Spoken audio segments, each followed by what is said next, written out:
Good morning, everyone. I'd like to welcome you this morning to today's regular meeting of the Mojave County Board of Supervisors, March 17th, 2025.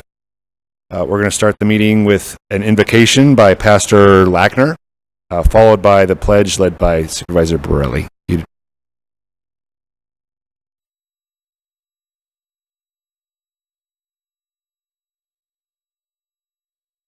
Father God, thank you for the opportunity to be here, Lord, and represent you. And Father, just as they invited me, they are inviting you into this meeting today. God, we just ask for your wisdom and your guidance upon each of these county supervisors, Lord. And God, as your word says, that everything would be done in decency and order. And again, we welcome you in. We ask your blessings, Lord, your guidance in Jesus' name. Amen.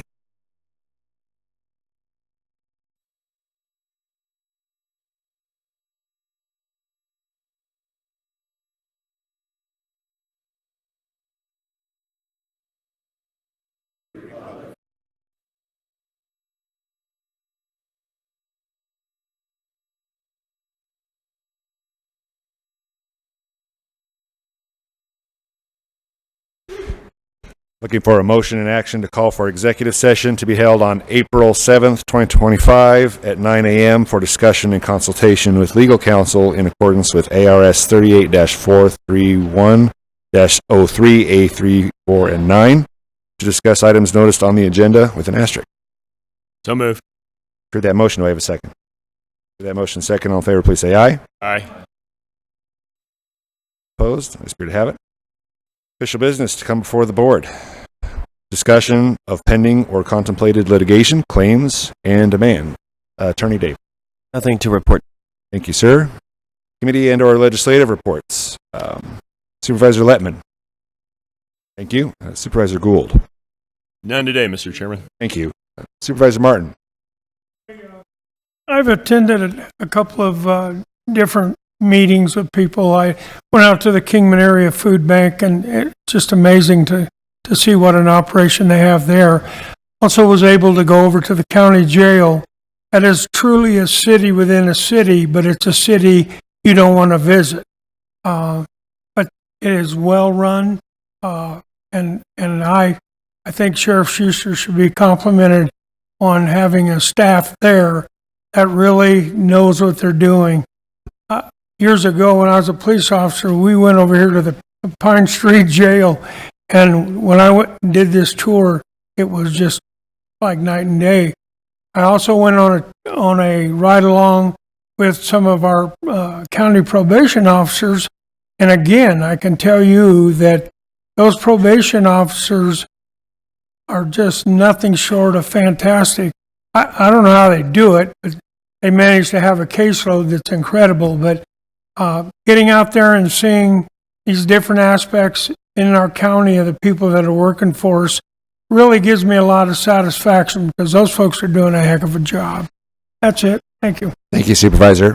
Supervisor Borelli. Okay, thank you. I would report we had the Lincoln Day dinner this last weekend. That was nice here in Kingman. Also, this next week on the groundwater side, there's going to be some negotiations between the main principals on both the Republican side and the Democratic side. Proud to inform the board that Mojave County, we're the only county that's been invited to that very small table on the real groundwater stuff. So we'll continue to keep everybody updated as that progresses this session. We'll go to 3. I'm not sure if we have a lobbyist report from High Ground. We do? He's on. Mr. Ponder? Mr. Chair, Supervisors, yes, I am on. Just wanted to, very brief update. Couple items I wanted to bring to the board's attention. There was a bill that was amended a couple weeks ago that showed up, and I did talk about it briefly, I think last time. House Bill 2059. It has not yet been assigned or has not been yet put on a calendar for Senate Natural Resources. One of the big concerns we have with this, and I believe it may have come out of the issue you may have heard about the Trump administration's concern about California and the issue with the Delta smelt and their compliance with the California's compliance with the Endangered Species Act. Unfortunately, though, this particular bill, it conflicts with our Colorado River water Section 5 contracts and how we comply with Bullhead City and Lake Havasu City comply with the Section 5 contracts with the Bureau of Reclamation. And so we're keeping an eye on that, as well as all of the other contract holders on the Colorado River. So that's one item that we're trying to keep an eye on there. And then I just wanted to point to what Mr. Lingenfelter pointed to, is that the Mojave County, and I will give credit both to Mr. Lingenfelter and to Ms. Angus for advocating for Mojave County to be the only entity, the only governmental entity in the room represented to be a party to these rural groundwater conversations. And the county, we had strong conversations with the city over the past week about what negotiations could look like from our end as we go forward to meet with other parties as we proceed in these conversations, to make sure that the county and the city are aligned as we proceed with those conversations. With that, I'm happy to take any questions. Thank you, Mr. Ponder. Any questions? Appreciate it. Thank you, sir. Before we move on to the county manager's report, there's one more thing that I'd like to update on. Those of you that have been following on the public land side, the Biden administration, they created this big new national monument called the Baj National Monument. Half of that monument was in Mojave County, in my district up north of the Grand Canyon. Thankfully, and Supervisor Borelli, you were still there. The Arizona legislature is siding with Mojave County on that. They did sue the Biden administration over the creation of the Baj National Monument with the Antiquities Act. Mojave County, our former board, we signed on to that lawsuit. Also the town of Colorado City, the town of Fredonia. That has been appealed. We were not successful in the first round, but everybody knew that the ultimate goal is to get this in front of the Supreme Court. So the legislature has appealed that. Mojave County, we fight to win on these things. So we're continuing our involvement in that as well. And in addition, thankful to the Trump administration and the new Secretary of Interior. And unfortunately, we can't rely right now on our own senators, but Senator Mike Lee out of Utah and others have introduced legislation in Congress that would basically curb the powers of the presidency in sticking a pin in a map and creating these vast national monuments. They've got some legislation that we're actively watching that. In addition, we've sent a letter to Secretary Bergrum at the Interior, and also several senators and representatives that are allegiant to our cause, to shrink the current boundaries of the Baj National Monument for critical minerals like uranium and other things. So we'll keep you invested in that, but feel pretty good. So we'll go to the county manager's report. Good morning, Mr. Chairman and board members. I have a couple of items, starting with just an update as far as county departments progressing and working on cost-cutting measures. So across the board, county departments continue to search for and implement fiscally responsible modifications to many business operations that result in cost-cutting measures. I'd like to give you a couple of examples, 3 altogether, all of them from the clerk of the board. The clerk, the clerk of the courts initiated jury payment with payments cards. That started in 2019, and they've been saving $27,000 annually.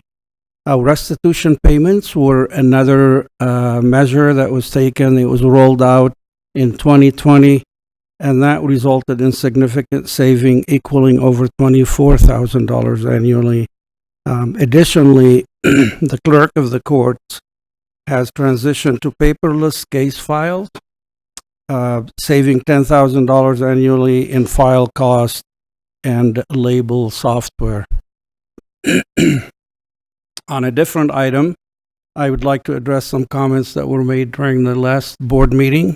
At the last board meeting on March 3rd, and under item number 37, which was related to zero-based budget discussion, an individual stated that, and I quote, "We need transparency and accountability," and further stated that they spoke to a, and I quote, "former member of the Development Services Department," end quote, who told them that there are pockets of money that the supervisors do not know about. That, Mr. Chairman and supervisors, that is an absolute false statement and cannot be further from the truth.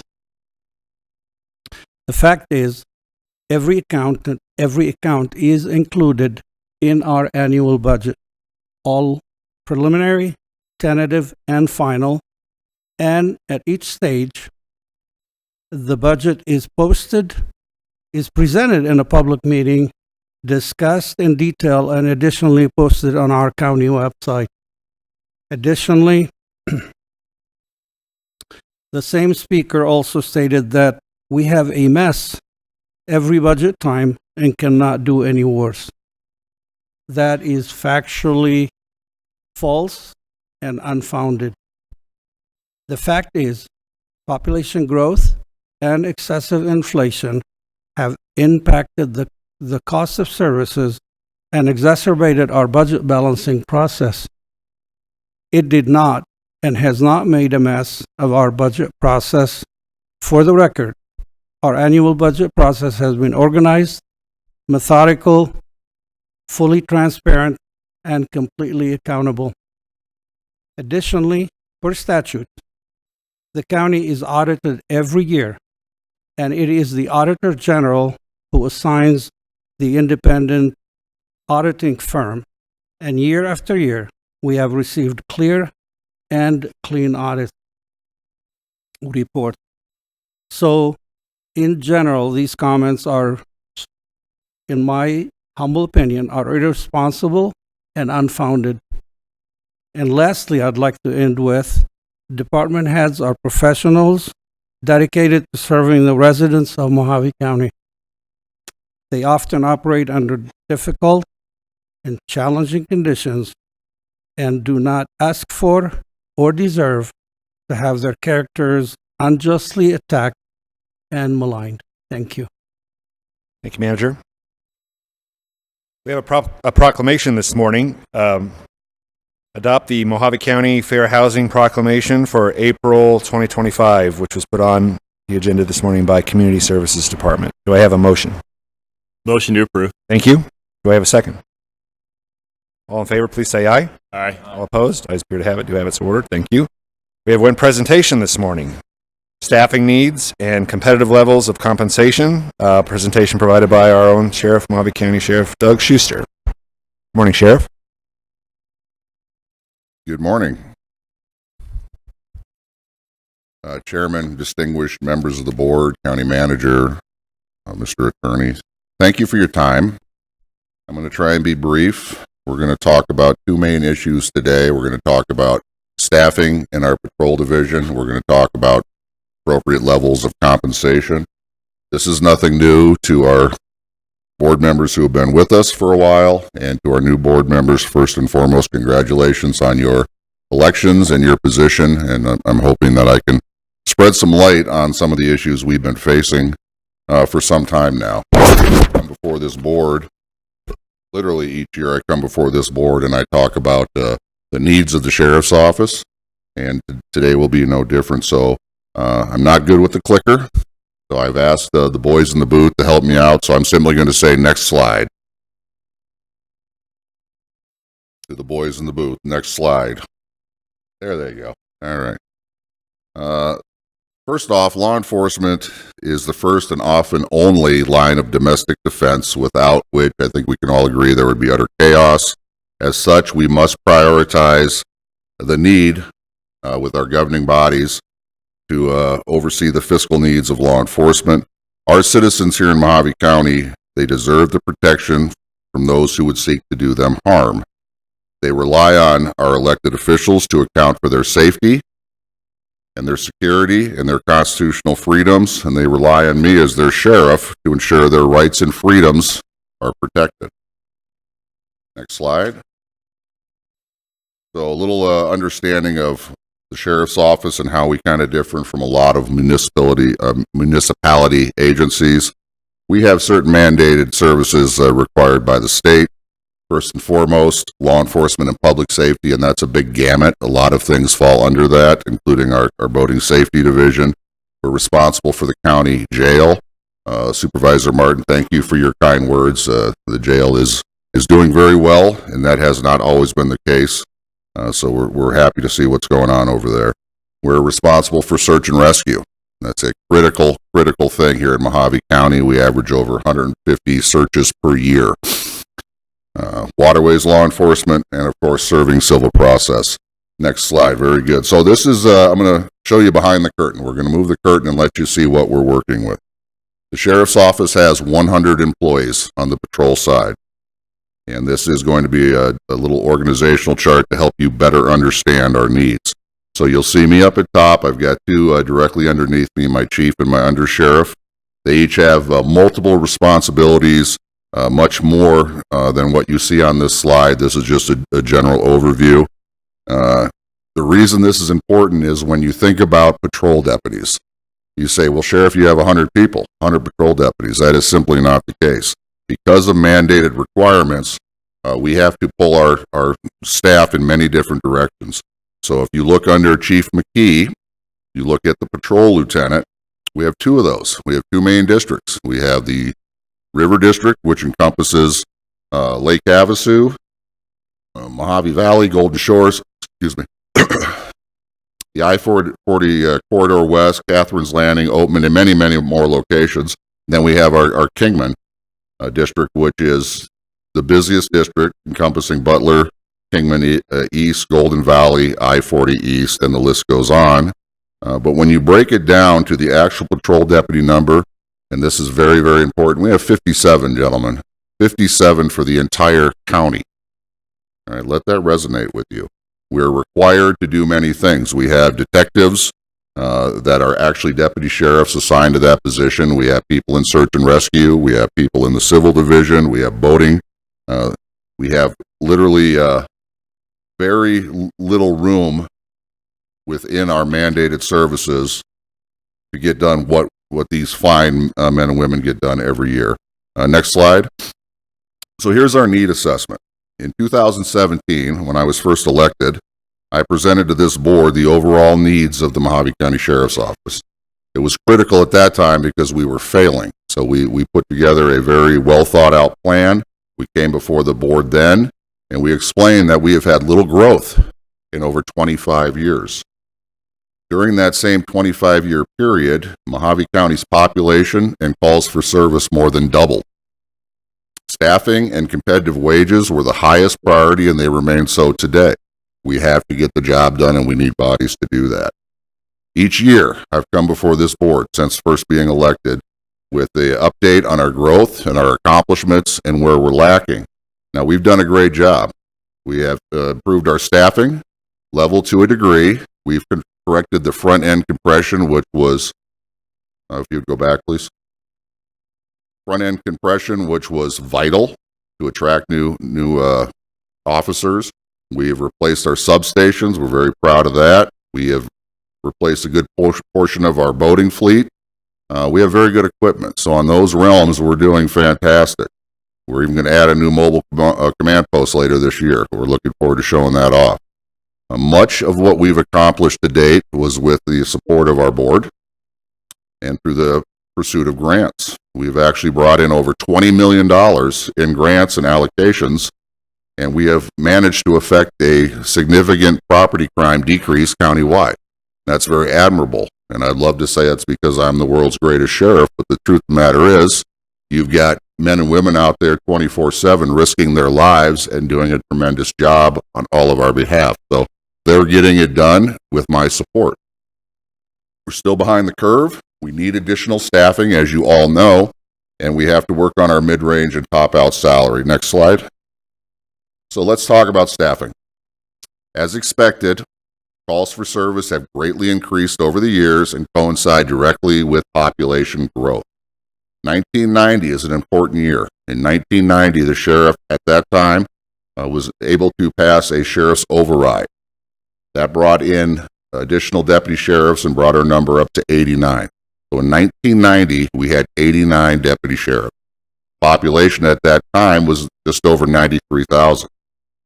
Now we fast forward to 2017. I come into office, the population was up to 211,000. Calls for service surpassed 40,000, more than double, and we had 83. Anybody see a problem with that? We went from 89 in 1990 to 83 in 2017. We had a total of 18 patrol vacancies at that time. Our wages were grossly below competitive levels, and we were failing. We could not attract nor retain deputies. We literally became a training ground for all of our other local agencies. Next slide. So we began to rebuild. We put together a plan. We relied heavily on the support of the board, and I'm very thankful for all of you because you've all indicated your support for law enforcement, and it is appreciated. Since 2017, we added 12 deputies. Now, I want to point this out because numbers are numbers. Yes, we added 12 positions, but remember, we were six positions below when we added those 12. So in reality, we've added 6 positions in 8 years. The plus is we no longer have 18 vacancies. Okay, we're doing much, much better, but we have a long way to go. Last year, we handled 50,000 calls for service. Our population is now 227,000. I think you see the trend. Mojave County, and this is important to point out, we're a very popular tourist destination. We get millions upon millions of visitors each year. This transient population, it creates additional work for our deputies. Often we spend a great deal of time and resources providing service to out-of-state visitors, and this comes on the back of our local taxpayer. Next slide, please. Very, very important that you understand the big picture. The sheriff's office operates on a 24-hour a day, 7 day a week, 365-day a year schedule. That means at all hours of the day and night, you're going to have deputies out there doing the work. It takes 6 deputy sheriffs to provide around-the-clock coverage for 1 deputy. That makes sense? 6 of them on a schedule equates to 1 deputy per shift, 7 days a week. Remember, we have 57 slotted right now. A good example, it takes 24 deputies to provide 4 deputy sheriffs per shift on each schedule, and we have 1 overlap day. That's a good thing. We use that for training. I think you can see, just based on these numbers alone, how much we need additional staff. At any given time, throughout the entire county, you might have 8 deputy sheriffs working the street. This is a large county, and that's unacceptable. This doesn't even account for vacancies, vacation time, sick time, medical leave, military leave, or training. Our schedulers have a tremendous amount of difficulty each month trying to put together a schedule with the very best coverage based on our needs. Often we pull deputies from other areas simply to cover shifts. If someone called in sick today, we're going to scramble that schedule and we're going to find a body to cover it. We're not going to leave our citizens hanging, but in the same vein, we talk about overtime and we talk about a lot of different things. It's necessary. Nothing I can do about it. We have 2 options, either no coverage or provide coverage, and there's a cost to doing it. Next slide. So we became a county back in 1864, 10 years before I became sheriff, I think it was. Sure feels like it. Sure feels like it.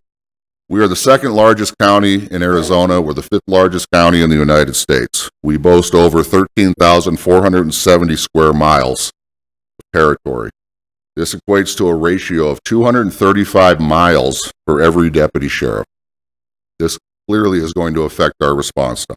The travel time alone is extremely impactful because if you have a deputy that spends half his shift getting to and from calls for service, we're very ineffective. We're losing a lot of time just on the road. One thing we try and do is we schedule deputies around the county. We have deputies assigned in remote areas, but we need more. We still are pulling from a lot of areas just to make daily service available. Next slide. Here's a good depiction. And yes, I did the artwork, so don't blame me on this one. Again, important date, 1990. That was when the override occurred. We had a population of 93,000 people with 89 deputies. This equates to 1 deputy for every 1,050 residents. That's a good number. National, state, national, even local standards are about 1 officer per 1,000. Currently, we have a population of 226,000, and we have 95 deputies. This equates to a ratio of 1 deputy for every 2,380 people. Not a good ratio. Next slide. So if we use defined staffing levels, the Mojave County Sheriff's Office should have a range today of between 188 to 212 deputies. Okay, that's a wish list item for me. I understand we're not going to get there anytime soon. A good example, Yavapai County, our sister agency to the east. They have a very similar population, a little bit bigger than us. They have 154 deputies. They pay better than us. This is the direction we need to go in if we want to sustain experienced professional law enforcement in Mojave County. We can ill afford to train people to watch them leave to go to other agencies. But we simply can't do it. I'll tell you this on a side note. In the 26 years that I was with the sheriff's office prior to becoming sheriff, over 100 people that worked for us as deputy sheriffs lateraled to local police department. Over 100.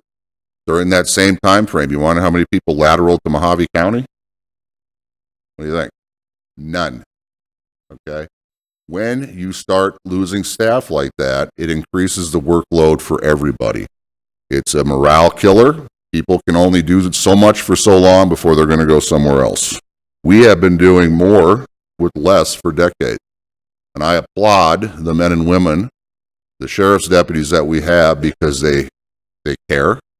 They're compassionate. They want to do what's right. They're not in this for money. If it was about money, I don't think you'd have anybody in law enforcement. But the bottom line is, these men and women are out there risking their lives while we're all home safe in bed. And I think they should be afforded proper compensation, and I believe they should be afforded a little protection in the matter of additional staff. Realistically, we need 35 additional patrol deputy positions today. Population is going to continue to grow. More staffing is going to be needed in the future, but we cannot continue to kick this can down the road. That's what we've done. And when you piecemeal, we fail. So next slide. Oh, it's up. Thank you. So what are the ramifications? If we don't add staff, if we don't look out for our deputies and pay them a fair wage, competitive wage, a market wage based on what they can earn right here in Mojave County, what are the ramifications? Well, number one, the citizens are not getting the timely service that they request and they deserve. Greater distance to patrol, higher call volumes, response times are delayed. Criminal investigations, and this one bugs me, criminal investigations are at times not as thorough as they should be due to lack of time. When you're on a call and you're trying to figure out who stole Timmy's bike, and you got to clear that call because no one else is working and there's a more deadly incident happening, that one falls to the back burner. And that's unfortunate. And that comes down to staffing. Deputies often work solo. This creates a serious safety concern. For 26 years, I worked solo. I can't tell you how many fights I were in, how many times I wished I had backup. But nonetheless, I knew the job, and I was okay with that. All right. Nobody signs up to be assaulted. Nobody signs up to be abused. And we've seen such a change over the last probably 15 years that it's remarkable we're getting anyone that's willing to sign up anymore. Now, we're very blessed. I'll say this, we're very blessed here in Mojave County. We've all seen what's happening nationwide. The law enforcement is under a microscope. You can do 10,000 things right and you screw one thing up and you're demonized. Okay? We don't do that internally. We take care of our staff. We let them know when they're doing well. We let them know what they need to improve on, and we support. The days of headhunting, if you screw up, you're fired, that's not what I need to do. I need to ensure that these folks have the ability to learn from their mistakes. If they're trainable and correctable, we want to keep them. Also leads to a lack of visibility. We all understand this. I hear all the time, you don't have any deputies in Dolan. You don't have any deputies in Meadville. Well, I've got 5 assigned out there, about 10% of our patrol shift. But because it's such a vast area, they patrol Meadview, Dolan, White Hills. If they handle 5 calls per day, you're not going to see them up and down the road. I have 1 on. Just 1. All we can afford to put out there. The other 3 are working in Kingman. Not a lot of staff. Likelihood of civil action against the county, of course, increases when you're in a situation like this. Next slide. This is just an example. We know we're strained. I'm preaching to the choir. I know that. But one example is this. In 2019, we had a new Walmart go in Fort Mojave. And that's great. It brings in revenue. It's great for the people living in that area. Last year, we handled 264 calls for service from that one business. Didn't add staff, yet we handled those calls. This is just one of many new businesses over the years that go in that increase our service needs. Residential growth, increased visitors, they all increase our calls for service. We must have appropriate levels of staff to deal with the increase. Now we're going to shift gears and we're going to talk about compensation briefly. Next slide. Salary directly coincides with staffing levels. I've said this many times before. In order to attract and retain high-quality deputies, we must be competitive. I'm not talking about competitive with Vegas Metro or Phoenix PD. We're not going to get to that level. But if we can't be competitive locally, we're in trouble. We're in trouble. We've made good strides, and we'll talk about that in a minute, but we've got a ways to go. The vast majority of deputies who have lateraled, that's a key word, lateral, because we gave them a police certificate, and they took that and they went somewhere else, and we had to start over. They remain right here in Mojave County. They took off the gray and they put on a blue. We have had great success increasing the starting wage. We really have. That's with the support of this board, the prior board. The county manager has always supported us. Our chief financial officer has always supported. I think the question always comes down to, we get it, we want to help, where is the money going to come from? We still fall very short when it comes to our mid-range and our top-out steps, and that's very vital. Next slide. So currently we're within 2% of starting based on local wages. I'm completely fine with that. That is a good margin. Mid-range, we're down about 5% comparative to our local agencies. Top out, 12%. What does it mean? Why is it important? We have a pay scale, as you know. So we were able to hire somebody in at a wage that they could get locally or very close to. 5 years into that, as our growth, as the deputy sheriff goes up, so do the locals go up. They're going up at a faster pace. We max out, they continue to go. So by the time you have a deputy with 10 years on, who's getting close to maxing out, he's looking at the peer that went to the police academy with them, and he says, how are you making $6 an hour more than me? Okay. We cannot afford to lose that type of investment. When you have years and years of service, when you have a deputy who's worked that long, you cannot replace the experience and the knowledge that deputy has. Those are the ones we do not want to lose. Same thing holds true with our supervisors and our command staff. We finally get to a point where we have nothing but great success with the experience level. We can't lose them. That's simple. So it's vital. And I'm kind of preaching to the choir, and I know that. We have to be competitive. That's the bottom line. When you hire on with an agency, you want to know where you're going to be able to go. That's really the question. Where am I going to be able to go? If I start now, where would I be in 10 years? Well, if you look at our progression compared to local progression, it's pretty clear which direction you're likely to go in if money is the reason you're getting into the job to begin with. And I say that because we have a situation where the economy has changed drastically. Cost of living has gone up tremendously. These men and women need to live. They need to feed their families. They need to take care of daily incidentals like everyone else. we have to compensate accordingly. Next slide. Currently, we have 6 vacancies. We've got 3 more retirements approaching in the next few months. Like most agencies nationwide, we're finding it very difficult to attract new officers. So we've increased our recruitment efforts. We've seen some success. We believe compensation plays a large role in recruitment. Now, we all saw this. This board and the new members, I'm sure you followed along, we saw this in our jail 2 years ago. We were failing miserably. We paid a very poor wage, and we couldn't get staff. At one point, we were in emergency mode with 48 vacancies in our jail. 48 vacancies. Thanks to the board, we were able to correct that. We brought the pay up to coincide with our local prison right down the street doing the same job in essence. And we went from 48 vacancies to almost 0 in less than 3 months. It was remarkable. Now we have a waiting list. One thing you need to know about law enforcement is we never reduce our standard. Okay, if we said, the heck with the standards, we just need bodies, I'll fill these vacancies tomorrow. That's not what we need, and it's never going to happen as long as I'm sheriff. We hold our people to a very high account. The ones we want to attract fit that moral compass. Those are the ones we're looking for. Next slide. Just briefly, I want to talk about recruitment. Why is it a problem? We talked about compensation based on cost of living. People do look for the highest paying job.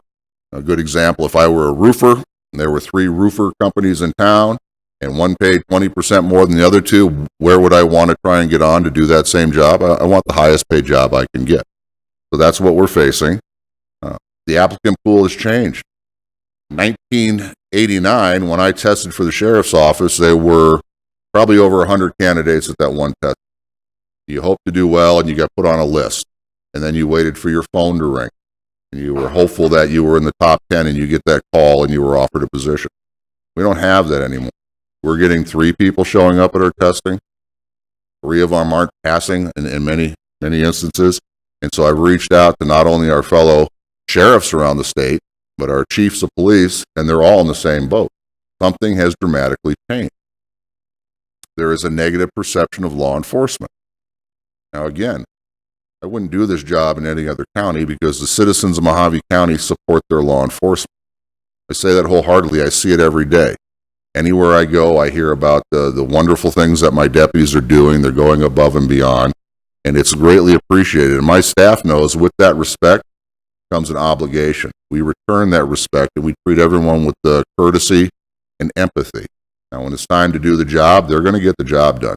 Bad guys are not going to win. We're very, very strong on crime, but most of our citizens are law-abiding. They don't be deserved. They are not deserving of being put into a criminal level just because they commit an infraction. The job has changed. Danger level has gone up. One thing that I believe personally has really impacted us is the benefits side of things, the retirement and the PTO.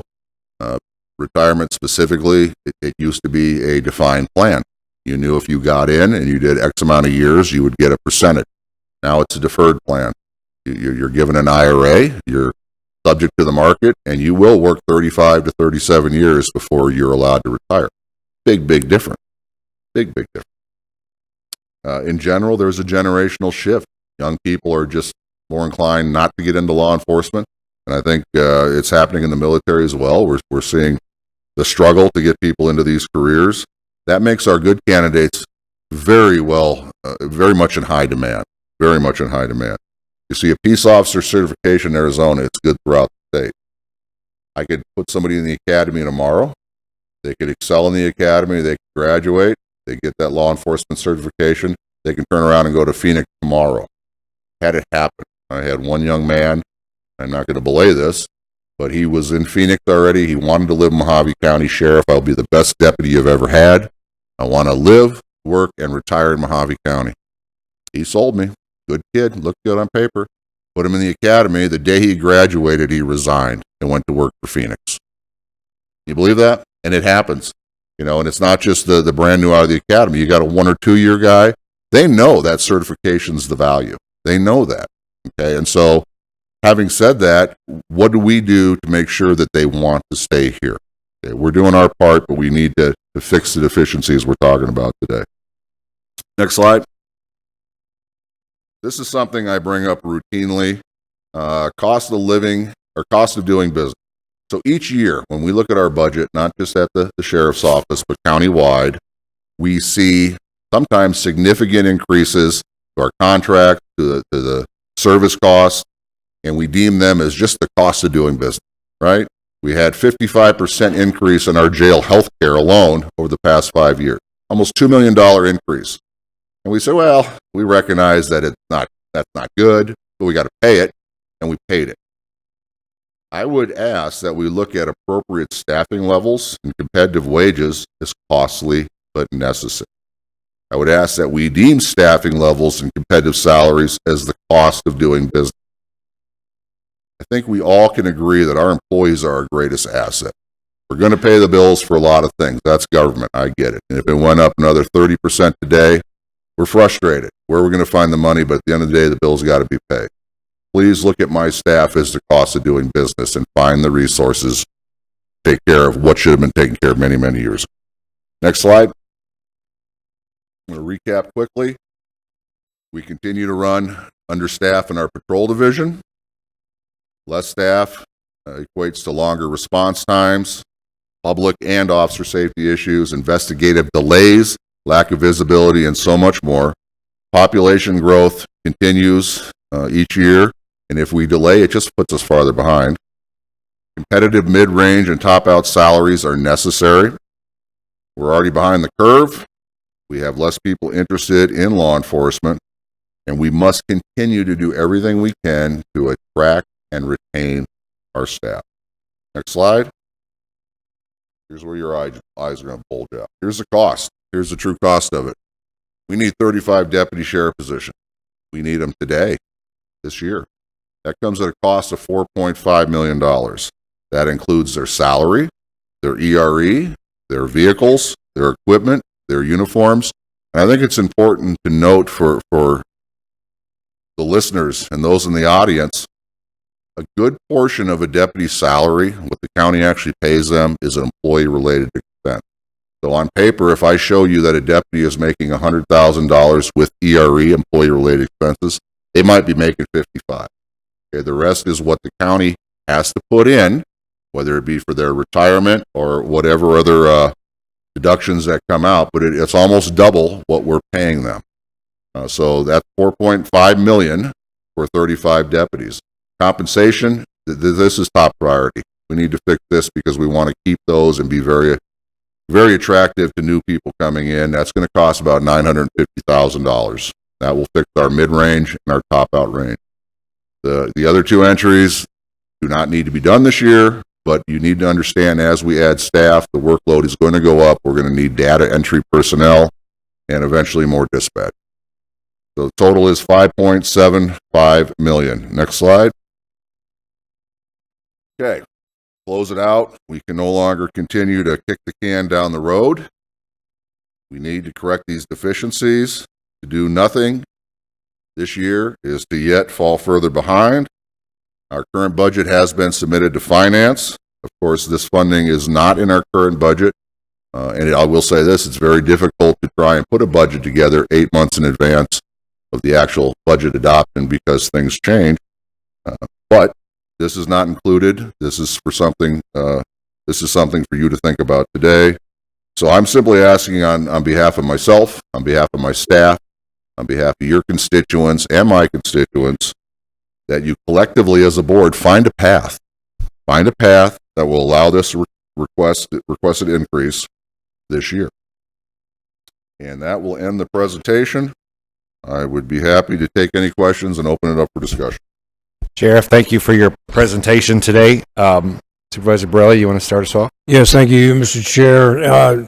Sheriff Schuster, great presentation. I've got a question. When you take on a new hire and put them through Walida, the academy, do you require them to stay on for 2 years, or do you have any kind of requirement for that if you as a hire? Supervisor Borelli, that's a great question. That's come up in the past. We used to do contracts. We used to say you will work here for 3 years to recoup that. We got into a an issue where legally they were not contracts that could be upheld because you cannot seek reimbursement for salary, which is a big part of the academy. You can only go after the training cost. We take back uniforms at a state level. That'd be great if we get a change, but as of right now, we don't require that because it holds no water. Other Supervisor Martin, you have a comment? Yes, sir. Sheriff, how much does it cost county and your department to train a new deputy? Nobody with experience. He comes in, you send him to the academy. Comes out whenever. How much does that cost? You're looking at about $100,000 for the process, and I'll break it down for you. When we hire a new cadet, is what we'll call him. He may work with us a month or two before he goes to the academy, and we try and get him a lot of information that'll be useful during his time in his field training. The academy, I believe, is now 26 weeks, 24 to 26 weeks, so that's half a year. The salary is the big cost of that. We do have to pay, I believe it's $4,000 for the academy per person. And then when they get out, it doesn't end there. So now we have to put them on a field training. That's another 16 weeks where you're taking a seasoned deputy, training that new deputy, again, forwarding that cost. So $100,000 would be a low estimate because you have to remember we have to supply them with the equipment, a vehicle, everything you need. But around 100, I guess, would be a fair guess. Okay, I got another question for you. One of the things that I always subscribe to when people say, I need this, I always kind of throw it back on them and say, what's your suggestion? You're asking for $5.75 million. If you got to make the decision or you had to make a decision, what would you do? What would you think you could do as we are to fund that? Do you see any funding mechanisms that we might use to help out on this shortage? Supervisor Martin, fortunately, I'm not in a position to tell you how to fund the budget. I would say this, for many years, and the chairman can attest to this, I have always come with the solution. I've always come with a portion. In other words, we're able to do X if you can meet us halfway. Can't do that anymore. I can't cut more positions. I can't find the funding. So you have options. You all know the options at hand. Prioritization. I think if we look at prioritization, what's mandated? What do we have to get done? Of course, you have sales tax at your disposal. I don't know where that would go, but it's an option. But I can't speak to how you would fund it other than this is a true need. Thank you. Okay. One last question or statement.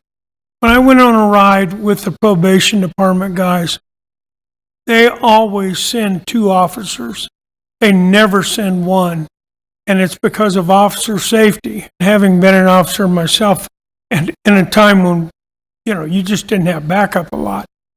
I find it hard that you're having to send our deputies out there by themselves, outlying areas or even in town, without a backup reasonably close.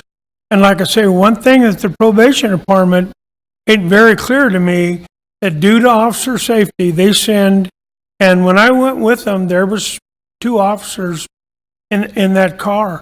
So for you to only send 1 officer out there, I recognize the officer safety problem, and I wish that we were able to afford and could mandate that you would have 2 officers in every vehicle, because we get an officer out there and they get seriously hurt or even killed, and it's because they don't have any backup, and we can't provide that, and I find that to be a real problem. My issue right now today is, where do I squeeze the grape to get another $5.75 million? I don't think anybody in this room would probably like to hear somebody say, well, I guess we're going to have to do a tax increase. We're going to have to go to you, the citizens, if you want better law enforcement. And you've got good law enforcement now. But if you want to do what the sheriff is proposing, then you got to understand that we as a board, we may have to make some tough decisions here quickly in order to accommodate this. And we haven't even heard from the judicial system yet. you're going to hear about that, and that's not going to be pretty either. But anyway, I commend you and your officers. You're doing a job out there with one person, and it amazes me that you're still able in this day and time to handle the calls you do, and your men and women are doing such a fantastic job. So thank you very much, Sheriff. Thank you, Thank you, Supervisor. Supervisor. I have a question. Supervisor Letman?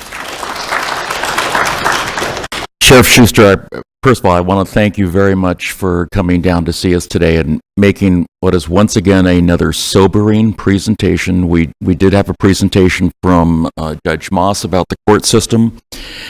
Absolutely want to thank the men and women who work for you for the job they do. Thank you. We're getting a good deal out of your department. I estimated that the cost to bring on a new sheriff deputy was around, fully loaded, about $110,000 per deputy. Am I low, or is it even higher than that? Supervisor Letman, I think we accounted 130, and this is for the initial portion of what it would require: salary, staffing, uniforms, all that. Salary, uniforms, ERE, all that. After that first year, it goes down. So equipment, vehicles, that's the big hit. Okay, so obviously if we bring on 35 deputies, we're going to need X number of cars. We're going to need, most of our buildings are improved.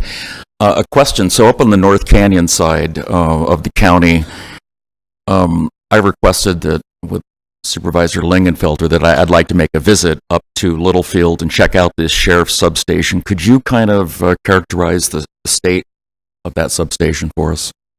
I'll put it bluntly, Supervisor, it's an armpit. It's ugly. It always has been. That substation was meant to be temporary. It came to us in, I believe, the late 70s. It is a double-wide mobile home that was converted into a makeshift office. It was not new when we took it over. And again, it was, hey, we need to get you into something. This is very temporary. And here we sit 45 years later, and it's still there. It has very poor water issues. It's got heating issues. It's dilapidated.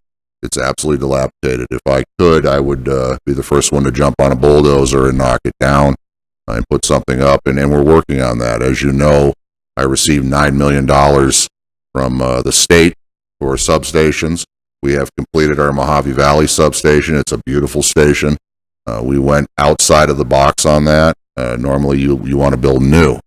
And with the cost of building, we looked at it and we said, we can't afford this. We simply can't afford this. So we started looking at existing buildings. We found one that we were able to easily convert to our needs. It's fantastic, over 12,000 square foot, and we just opened our Lake Havasu substation as well.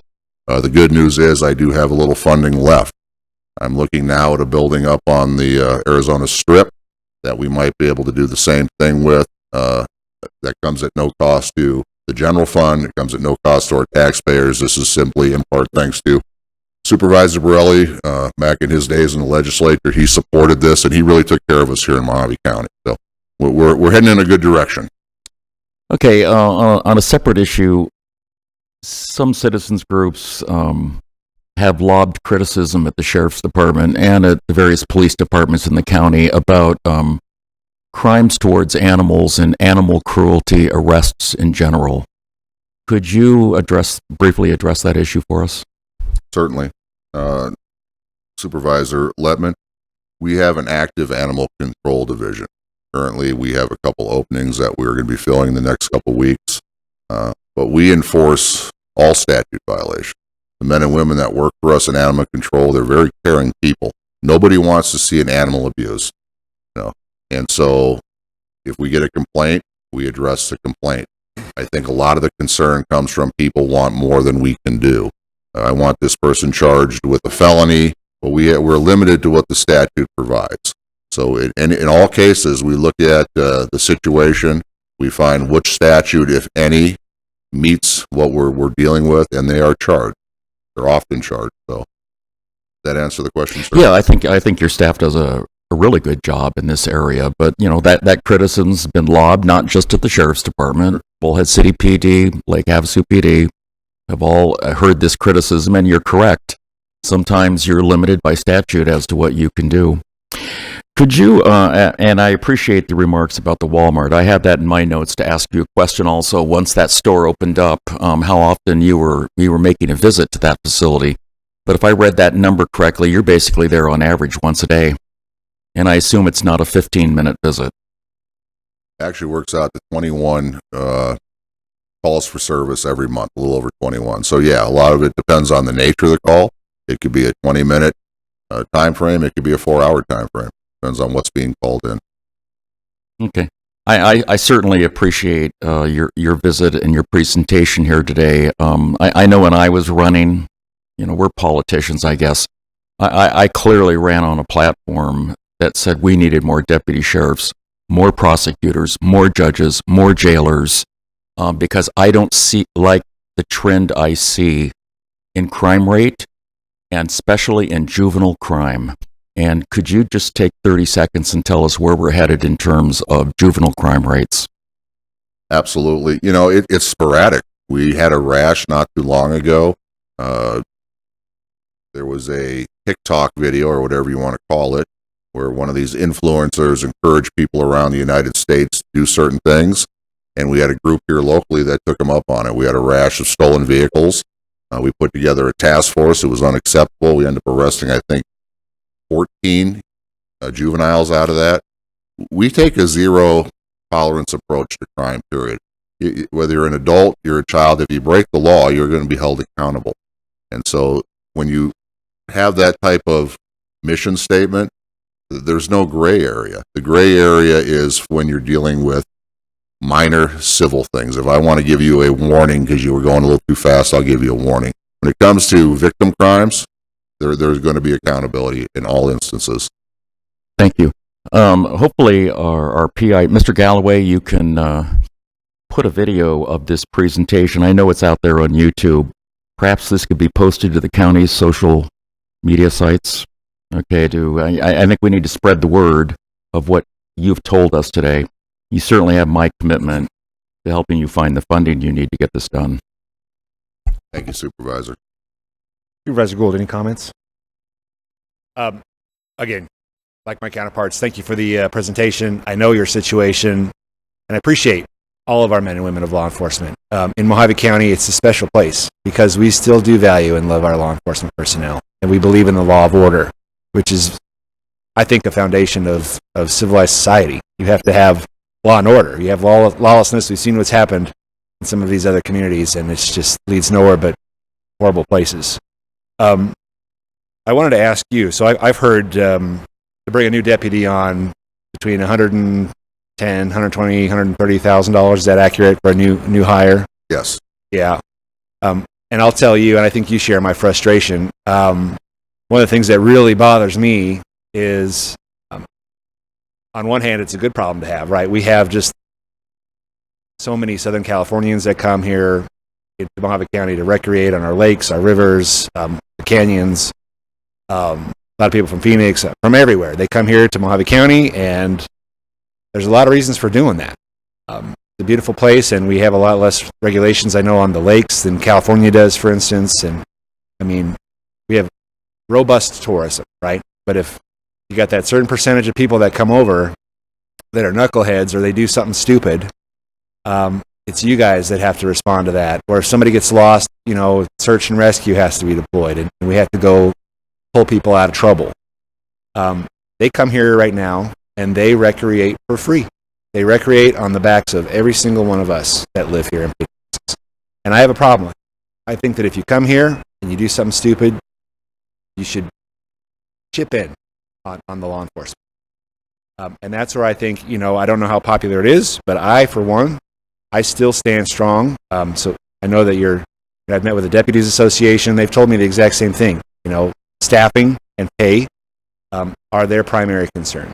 And I have to applaud you and your leadership staff for creating a culture in the sheriff's office right now that has kept people here working for Mojave County Sheriff's Department. I think that is something that is hard to quantify, but when you actually talk to the deputies out there, it makes a real difference, right? Pay is important, but it's not everything. You work in a culture that you don't really necessarily enjoy, you're going to leave a lot sooner.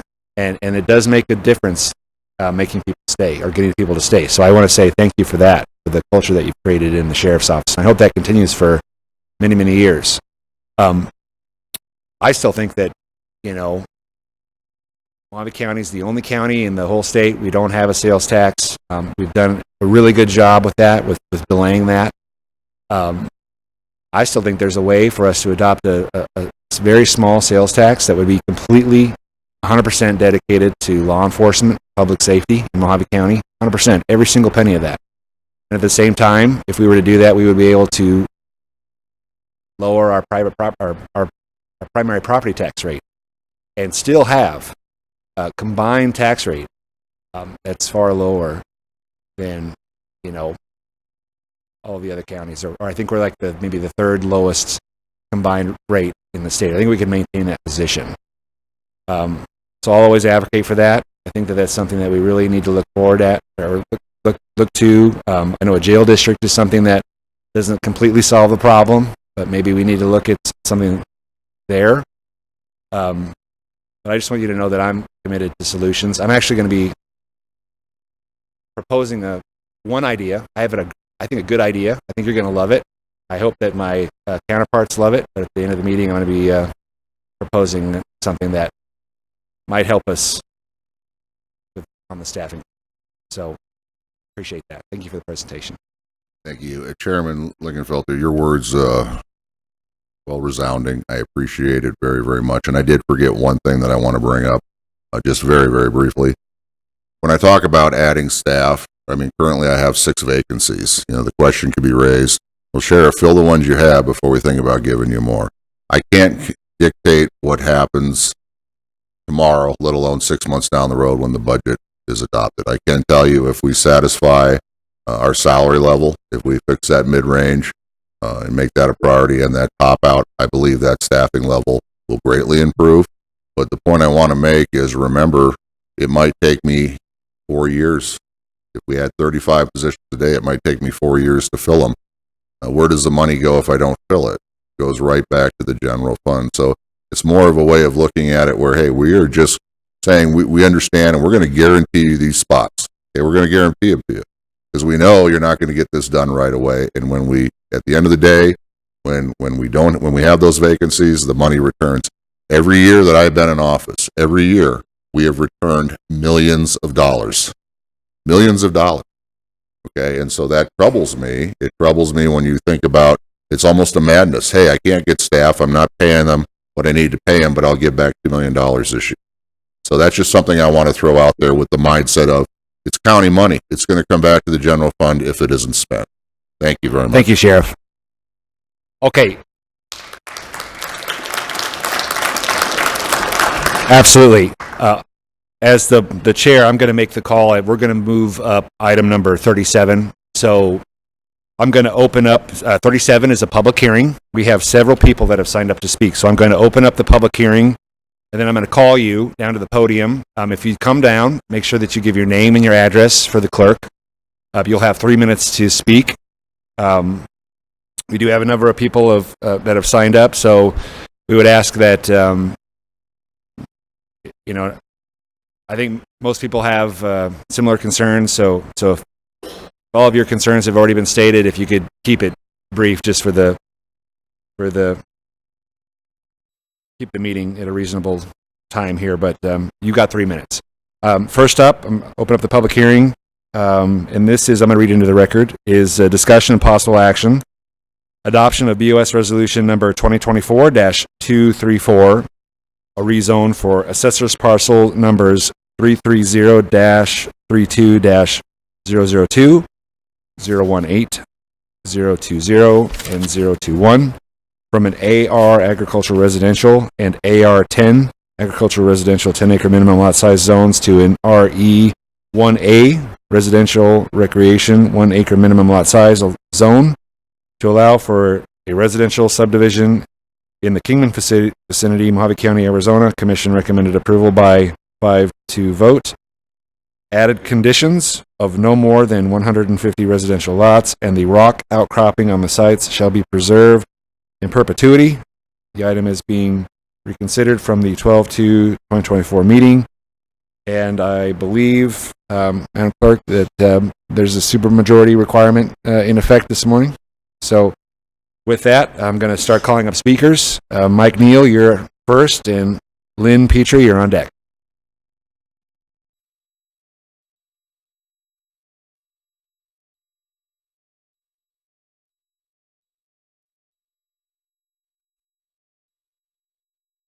Hello, Chairman, Supervisors. My name is Mike Neal. I live at 5875 Kingman Reef Lane, which is just west of this project. I also own 173 acres. Yeah, I'm just getting signals from people in the back that they're having trouble hearing. So Okay, I also own 173 acres on the west border of this property. I'm here speaking in favor of it. I think it's a good project. I believe that the fact that they are taking the previous zoning, which allowed 600 homes, changing it to 150 homes, is good for the area. And that's really all I have to say. thank you, sir. Yeah. Lynn Petrie. Warren Petrie, you're on deck.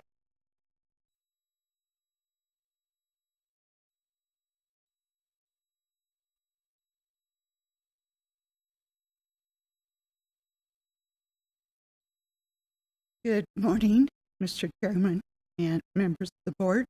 My name is Lynn Petrie. I'm a resident at 1764. Ma'am, could you speak into the microphone? I think that people are having trouble speaking. My name is Lynn Petrie. I'm a resident at 1764 East Allo in Desert Fountain Estates. I'm here to voice my opposition to both agenda item 37 for the rezoning request and item 38 for the proposed multi-phase subdivision development, both presented by High Desert Land Holdings. The subject land for these two agenda items is adjacent to both Desert Fountain Estates and Fountain Hills Estates. Currently, this land consists of cacti, various desert trees and flowers. It's home and roaming area for many animals. If this rezoning should happen to be approved, let it be shown for the record that a requirement needs to be in place as part of the subdivision of development. According to the Arizona Department of Agriculture Native Plant Protection Program, all plants native to Arizona are protected. This includes all the cacti, exotic plants like the ocotillo, most of the trees, and many smaller plants. If there is intention to begin construction under Arizona's native plant laws, it may be illegal to destroy or remove these plants during clearing, grubbing, or construction operations without following the Arizona Department of Agriculture's required notice procedures. The High Desert Land Holdings Group will be required to contact the Department of Agriculture and obtain an application form to remove or move protected native plants before any clearing of the land.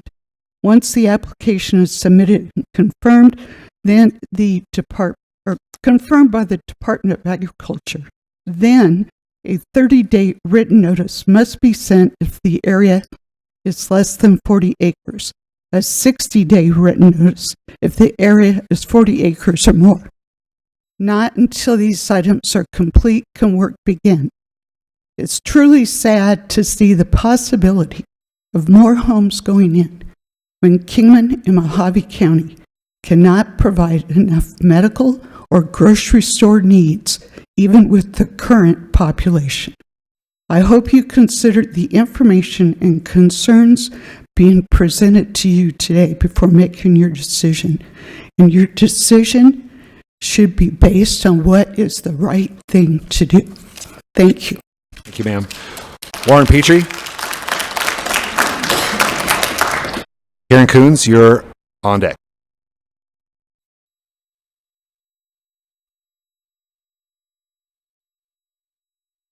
Warren, you're up. And Karen, you're on deck. Yeah, thank you. Little confusion. Mr. Chairman, and Supervisors, good morning. My name's Warren Petrie. We live in the Desert Fountain Estates, 1764 East Allo Street.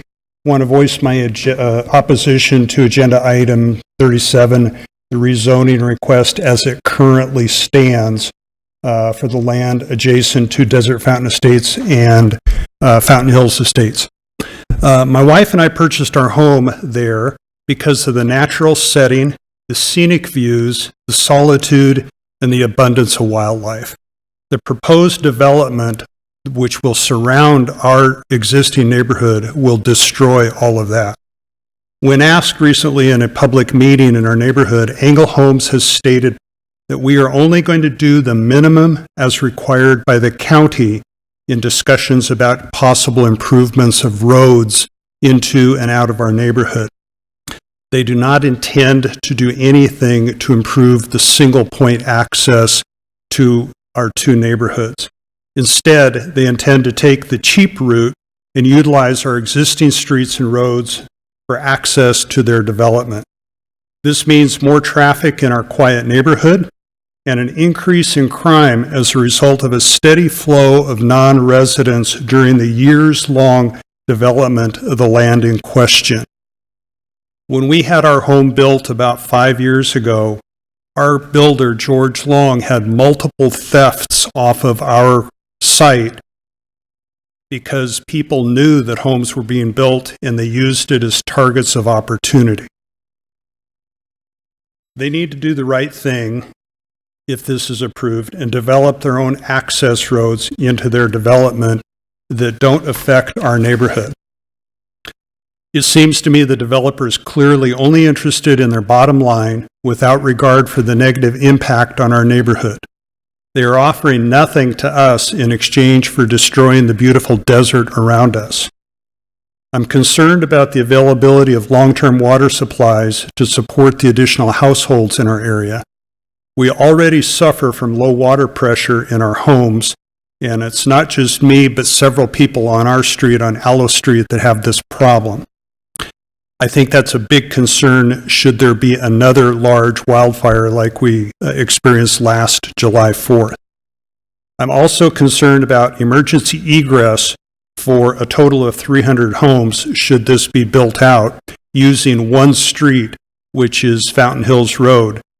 If we are all told to evacuate at the same time that emergency responders are trying to get into our area, I think you can imagine the problem. Also, I'm concerned about stormwater runoff in that the areas that are wanting to be developed. Your time has just been expired. Thank you so much. Karen Coons?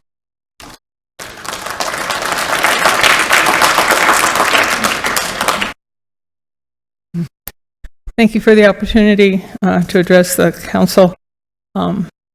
And I'll just pick up kind of where that gentleman left off. Our main concern is also the egress and ingress towards into the community. There is only one way in and one way out. They're not even extending the road to Sundown Lane. That would be another opportunity to get out the other side of this development, or any egress on Chatham. I feel that they should pave Chatham all the way down and have it out way out the other side. That way it would be an opportunity for people to get out both ways, as well as emergency vehicles to get into the other end of the development that's proposed. So that's our major concern, along with water availability and the rest of the concerns in that area. Thank you. Thank you. Lori Baer? William Fate, you're on deck after Lori.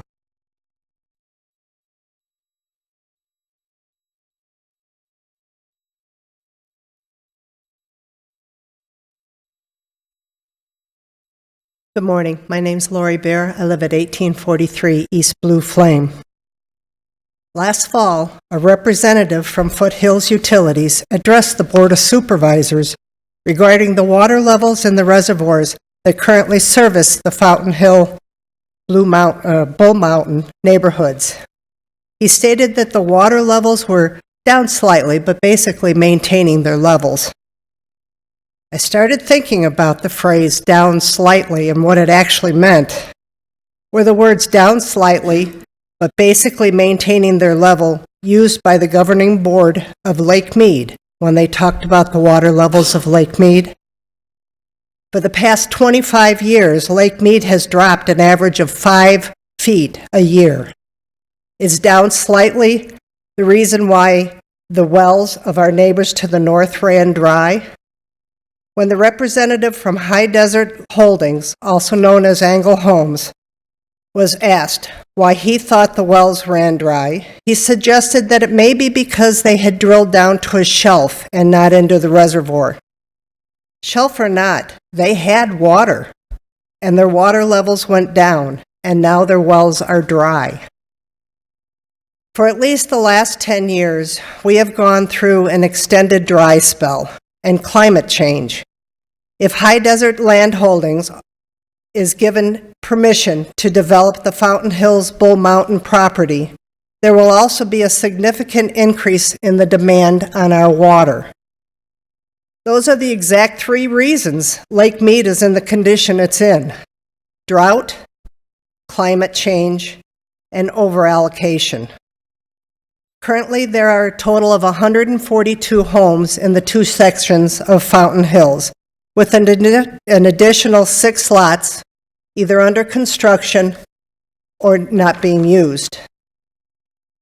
Adding in the homes off of the Bull Mountain Cherem, we're also looking at approximately 175 to 200 homes currently using the water reservoirs. Just with the 175 to 200 homes, the water levels have gone down slightly, but they're basically maintaining their water levels. What happens to the water levels when an additional 150 homes are added? That's almost doubling the users. We're asking the Board of Supervisors to vote no and deny the High Desert Land Holdings permission to rezone the parcels of land in the Fountain Hills Bull Mountain area from 10 acres to 1 acre.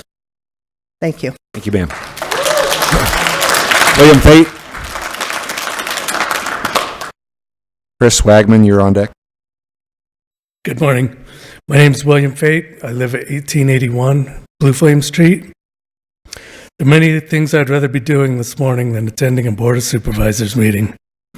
However, I had to make this my top priority, as a change in zoning in my neighborhood would have a negative effect on my family and nearly 200 other households. My wife, I, and many neighbors that I have spoken with moved to the Fountain Hills Estates neighborhood because of the serenity, beautiful landscapes, wildlife, open space, being adjacent to agricultural zoning. This proposed development would further strain our water resources in the area, also add more traffic to the area. Nearly 200 households would be negatively affected, and the only one to benefit is Angle Homes. They don't even live there. If the zoning is allowed to be changed, it won't bring anything positive to our neighborhood, only negatives. You, the Board of County Supervisors, have a duty to do what is best for the county and the residents that reside within. If you vote to rezone from 10-acre agricultural to 1-acre residential parcels, you'll be doing a disservice to those that entrusted you to look out for our best interest. I'm not suggesting that Tyler Angle can't build homes on his property, but if that is what he chooses to do, let him build as currently zoned, 1 home on each 10-acre parcel. That would have a minimal impact on the nearly 200 households in that area. Please do what is right and vote for the no on the zoning change. Thank you. Chris Wagman.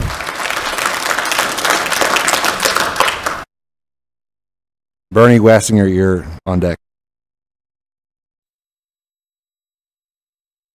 Thank you, Supervisors. My name is Chris Wagner, 1539 Blue Flame, in the now named Eagle View Estates, according to Angle Homes website. I don't know when the name got changed from Desert Fountain to Eagle View, but I suspect it's all for the benefit of Angle Homes. As stated earlier, at that meeting, Tyler Angle stated he wasn't going to do any improvements other than the minimum required by him. We've talked a little bit about the ingress and egress of Fountain Hills and Stockton Hill. That's a pretty dangerous intersection, coupled with school buses and the 20-year build-out that he plans on with all the construction traffic, i.e. asphalt trucks, heavy equipment, cement trucks. We touched briefly on the water situation. Are we going to continue to tap into the existing water delivery system, or is that going to be upgraded so we don't see the issues that they saw in Southern California on the Palisades fire with lack of water due to the delivery system? I'll leave you with this. When asked if Tyler Angle and Angle Homes could do anything to improve the community in Mojave County, he stated, frankly, I'm a businessman, not a charity. Thank you. Bernie Wassinger. Andrea Penn, you're on deck. Good morning to all of you. Thank you. My name is Bernie Wassinger. I live in Fountain Hills Estates, 5583 North Emerald Springs Way. In consideration of time, I will be brief. Attending the Board of Supervisors meeting May the 3rd, my understanding this request of rezoning had been denied for a year. What I learned at the community meeting March 7th was the results. The decision was tie vote, no action taken. All right? I have two issues with this rezoning request. First issue is these following concerns were brought to the attention of the board February the 3rd. Traffic congestion, emergency service, water, noise, ecology, and safety of picking up our mail on the increased traffic Sun Mountain Road. Second concern. Our concerns were not resolved at the community meeting stated in this meeting. The developer, excuse me, I did that wrong. Our concerns were not resolved at the community meeting and stated in this meeting by the developer, the county was responsible for any additional roads if needed, not the developer. In closing, please think of the unwelcome impact this will have. Thank you, all of you. Thank you, sir. Andrea Penn. Rex Ivy, you're on deck. Oh, I had the names to show you guys, but is this right here? Get the camera up, please. All right. First off, thank you, neighbors. I know this is not easy to talk in front of everybody, but thank you. My name is Andrea Penn, and I live at 2071 Cali Allende. I have gone door to door and spoke with most of the people that this rezone would affect. I would ask one question. Have you heard about the rezone? Nearly all would answer, yes, and I'm not happy about it. I did not have to convince anyone. The highlighted names are the people that signed the petition against the rezone or sent in letters of opposition straight to the county. All of these names have been sent and verified by Mr. Gunderson. As you can see, the majority of the affected 64% oppose. What this tells you is that the people that live here do not want this rezone, and we are united. Two separate ways of life are represented here, the rural and suburbia. We united because this is an irresponsible build. The water is not here. We did not drill shallow wells that lasted 15 plus years. No, the water is drying up and the wells are going dry. I haul water. My immediate neighbor has 2 drill wells and the second is dwindling, and his neighbor hauls water due to his well drying up. Deciding that the people out here, like myself and neighbors, do not know anything about the situation, but rather believing a piece of paper from 45 years ago, the 100-year water adequacy proof, is ridiculous. A lot has changed in 45 years, and there are studies out there that tell us that the aquifer is dropping faster than anticipated, especially since the usage of water has grown by 1,000%. Even according to the water adequacy paper, It is a snapshot of what they thought was going to happen. It does not mean it currently reflects today. Do you really think we should be building these homes in an area where the water is depleting? If you are looking for proof from the Arizona Corporation Commission, they do not look at the wells until a rate hike is asked for. By then it will be too late and the damage will already be done. Water is a precious commodity, especially in the desert. Please do not waste it on unnecessary building. Lastly, having all the cars drive on one artery, a collector road, Sun Mountain is nuts. This road has driveways on it and has community mailboxes on it. Like Mr. Engel said in the meeting, after the full build-out, there will be 2,500 cars trips on this road. This, again, is irresponsible. Someone is going to get seriously hurt. The only people here to support are Engel employees and land investors. Supervisors, I beg that you listen to the people, the majority, my neighbors. As we stand united, we loudly say, vote no to the rezone. Order. Rex Ivy. Harry Norsian, you're on deck.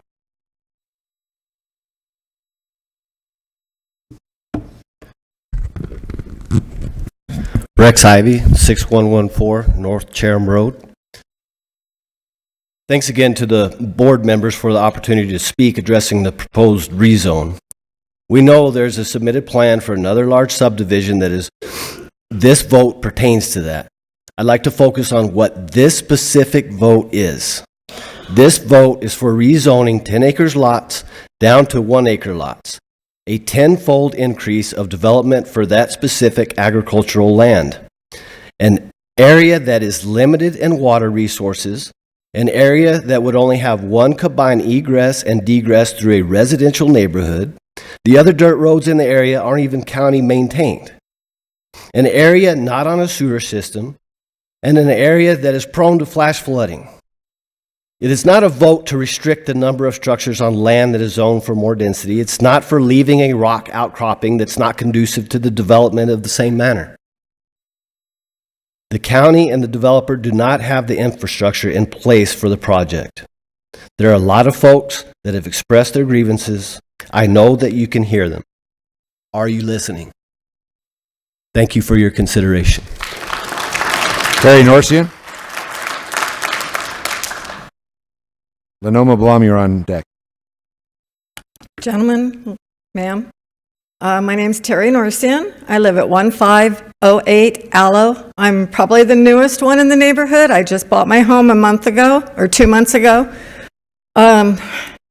I bought it because of the views. I bought it because of the serenity of the neighborhood, the darkness. I don't want a bunch of streetlights coming in and taking that away from me. Yes, I'm being selfish, but I don't care. I have earned this. I'm retired and I want to live in a nice area. I don't want to live in the middle of a city. I love Kingman. My family has been in Kingman since the 60s, maybe sooner. I'm concerned with I'm probably cutting my throat here because I just bought an Engel home and I have a lot of issues with it that I'm going to have taken care of. Order. I'm going to pause you for a second, okay? I know that there's strong feelings on this side, but I just asked for decorum. Okay, thank you. Continue. As I said, I just bought the home. There's a lot of issues with it. I have not gone to them with these issues because I've been dealing with COVID for the last month. I am keeping a list of things that need to be repaired. Probably not going to happen now. This morning, I'm concerned about the integrity of the builders because this morning at 2 o'clock in the morning on Aloe Street, I had just a train of construction trucks coming and going. I have a 3-month-old baby at the house that just got out of the emergency room or ICU at the hospital for a week with COVID. This woke her up. The number of trucks going up and down Aloe Street is ridiculous, and that's only for 2 lots. What's going to happen when they bring in to do 151 houses? They say 150, but if you count it, it's 151, so they're fudging there too. Then there's also the additional areas. the sheriff was wanting to know where he could get additional funding. This is only going to put bigger stress on him to take care of our area once they bring in all those people. Why not have the developers pay for each additional employee for the sheriff's department? If they want to add that many homes, let them pay for it. Has there been an environmental impact? I'm new, as I said, so excuse my ignorance. I have not had time to research any of this, which I definitely plan on, but I've been in bed for 4 weeks, and not the fun way. I definitely am against this, and I just want you guys to take a drive up there, look at our beautiful area, and then make your decision, okay? Thank you. Lenoma Blum.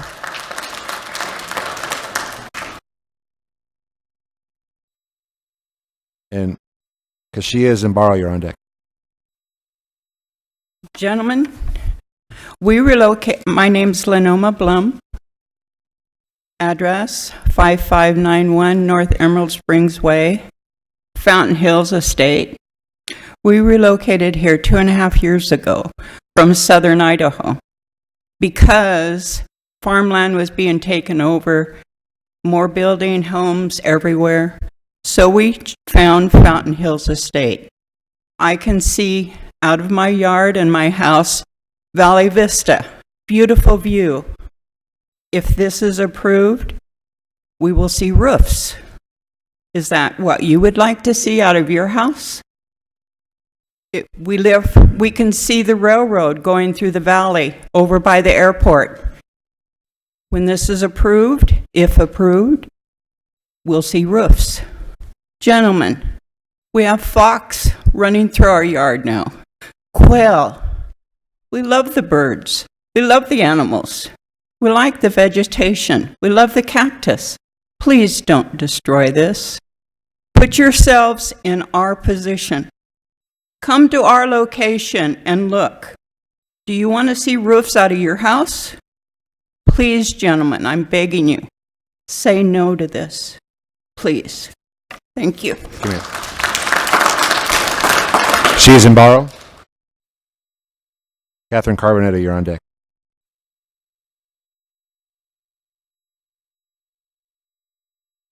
Good morning, and thank you, Board of Supervisors, for giving us an opportunity to speak. My name is Nisha Zimbaro, and I live at 5564 North Emerald Springs Way, and I've also been a resident of Mojave County for 48 years. I lived 38 years in the top of the Wallapies and had to evacuate my home 4 times for fires, and each time we evacuated, our power was turned off to the community. My concern is that the existing water system would not have enough tanks or reservoir to keep our fire hydrants supplied in case of a fire, especially if the power is turned off. So I really appreciate if the board would consider this issue and research it and make sure that that's properly provided for, because it's a very dangerous situation. Anyway, that's basically my main concern. Thank you. Thank you, ma'am. Catherine Carbonetta. Cornelius Bloom, you're on deck.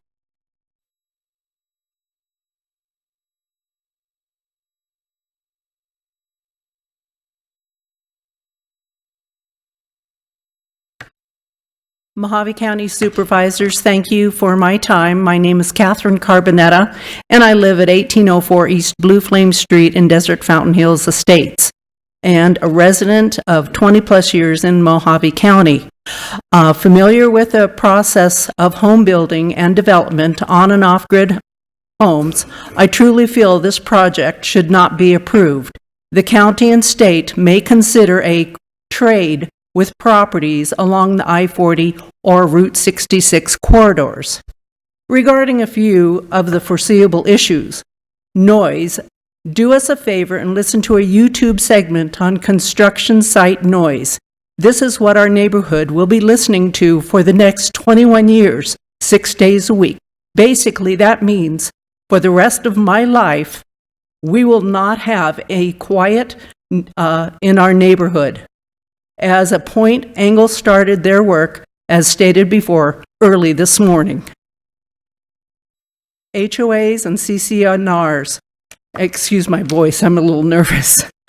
We have our own HOA. However, the HOA CCNRs for the new Angle construction are not drawn up or guaranteed. They say they won't allow RVs, modular homes, or multifamily. They intend to restrict that from happening. So how do we prevent the new 1 acre places from becoming collection of stuff and junk when all we have is a weak promise? Is there a plan for each property for landscape, or leave it dirt? Even their construction sites are a mess, with trash blowing in the street or piles of rocks or dirt in the street. That was done on Sun Mountain for over a week without any signage. We do not have street lights and don't want them. Having a very large pile of rocks in the main street was very dangerous. Trash has been dumped on the property behind Blue Flame and still is there. Yes, they own it, but does that mean trash and construction material can be dumped? The trash and debris left by contractors, we were told again by Angle, we can't control what happens with some subcontractors. In the environment, an environmental impact report is not required by the county per Angle Homes. One of their favorite responses to our questions was, oh, that's not required, or yeah, gotcha, or that's the county's responsibility. Let's talk dirt. Lots of dirt and dust. Because of the extent of this project, it would be good to have an ADEQ, Arizona Department of Environmental Quality, be involved and do a study for the impact of the disruption of yards of dirt so near residents and animals. Of course, Angle says this again is not required by the county. And when asked about the additional houses, the response was, well, we could build 500. Water per Angle, if per Angle stated plans are approved for a 100-year water supply. Okay. Thank you for your time. Thank you for your time. Cornelius Blom. Ian Penn, or Dan Penn is on deck.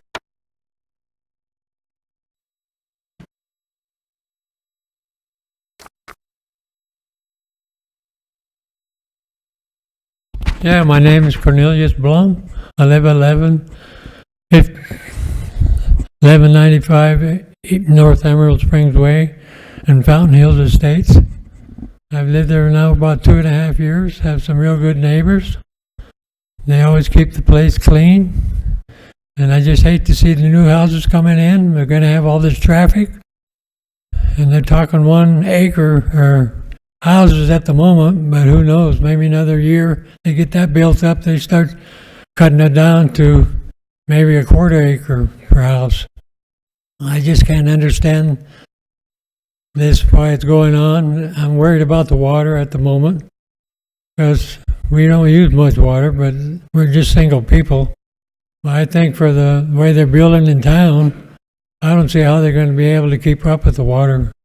They got them houses 5 feet from the property line. I don't know how many people are going to be there, but they're leveling some more.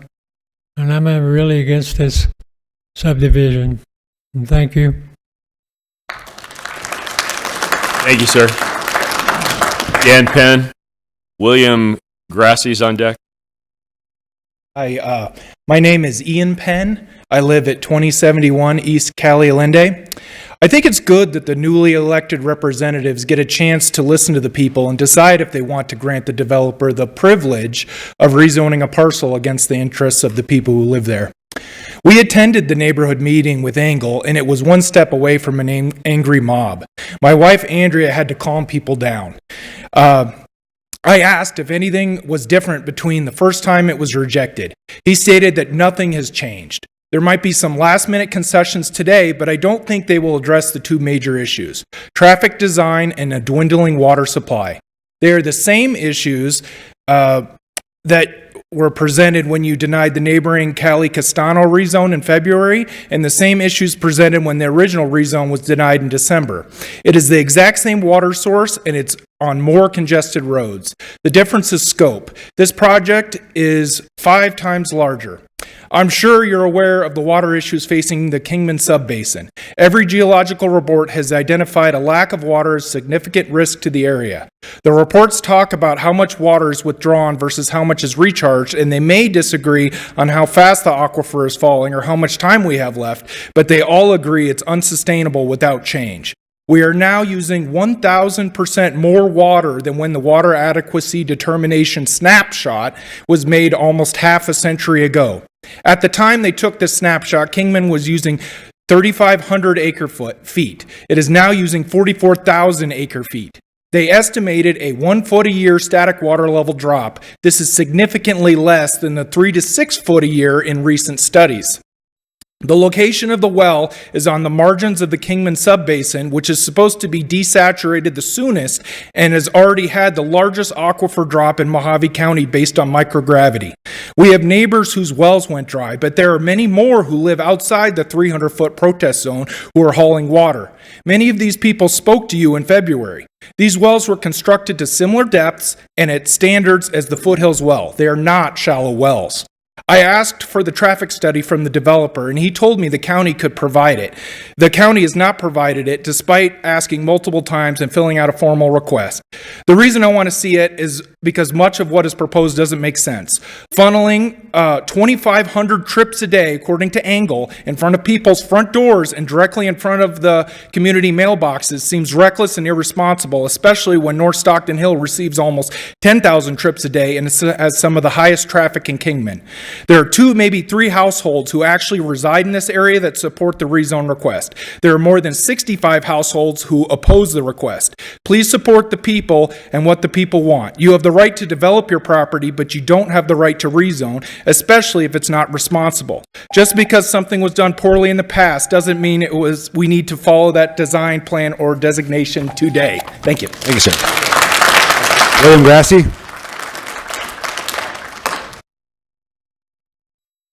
Chris Molnar, you're on deck.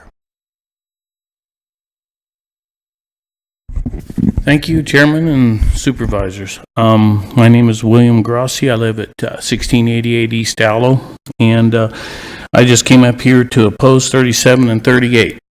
I agree. I'm going to keep it short and sweet. There's nothing I can say that hasn't already been said. I agree with every person that spoke up here, 150+%. My concern is that I think above what's going on in our neighborhood, which is a symptom of what I'm getting ready to say. I think Kingman's completely being overgrown by Angle in every aspect. And that has to do with everything that's being built here, not only the proposals to our homes and our area up there. The reason I say this is the water issues and everything that's been mentioned here. We don't have the infrastructure to support this kind of growth. And it goes back to even what the sheriff said. Okay? Look, you guys live here. Walk through Walmart. Walk through Safeway. We don't have the infrastructure to support this kind of growth. And when all this implodes, we as the people are stuck with it. And Angle walks away with billions of dollars in their pocket. They don't care. At the end of the day, we're stuck with the problem when this all down the road comes to fruition because we don't have the support and the water and the infrastructure behind the overbuilding. That's pretty much what I wanted to say, and I thank you for your time, because like I said, I support everybody here 150%, and I don't want to repeat what they've said. Thank you. Thank you, sir. Chris Molnar. Travis Pennington, you're on deck.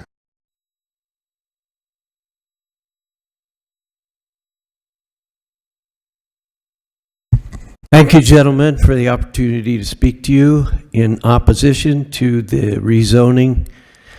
I appreciate, first of all, I also would like to thank Angle Homes. I realize there's a shortage of housing in our area. I think this is a wonderful place to live. I'm a California refugee. I've lived here 10 years. I'm very happy to be here. And I appreciate the fact that Angle Homes is willing to make the risk and take the responsibility to build homes. And I really appreciate and admire Tyler Angle for going door to door in our neighborhood and having a lot of stuff dished out at him. And I don't think his desire is to undermine our community. However, I do speak in opposition because I think really the ball is in your court and probably the Planning Commission. I know when Supervisor Martin was campaigning for his position and I voted for him, he mentioned the intersection at Bull Mountain Road and Fountain Hills Road, and he said, you know, that something needs to be done about that. We have people coming from the north at 60 or 70 miles an hour, and it gets backed up there, and it's hard to imagine that something really bad isn't going to happen there. So the two big issues that you've heard, one is access. And as my wife likes to say, even a rat knows you need two ways out of your hidey hole. We only have one. And that fire we had on the 4th of July showed that there's some urgency in that matter. I get regular notes from my insurance company, a nationwide insurance company, that reminds me I live in a wildfire area that affects my insurance premiums. I know they're paying attention to what you do and the planning in this community. In a sense, that's another tax. I hope that you responsibly deal with this issue of access as well as the water. I don't really can't say I really understand it, but like you've heard other people say, there's been a water pressure problem, and I've lived there 10 years, and it's been there 10 years. I'm curious why there are at least 3 or 4 different companies that have taken over our water company in the last 10 years. I don't really understand that. I hope that you can build trust by addressing these issues, and perhaps this issue needs to be postponed. Thank you. Thank you, sir. Kevin Pennington and Dwayne Hernandez is on deck. Diane, excuse me. Can we pull up the PowerPoint presentation?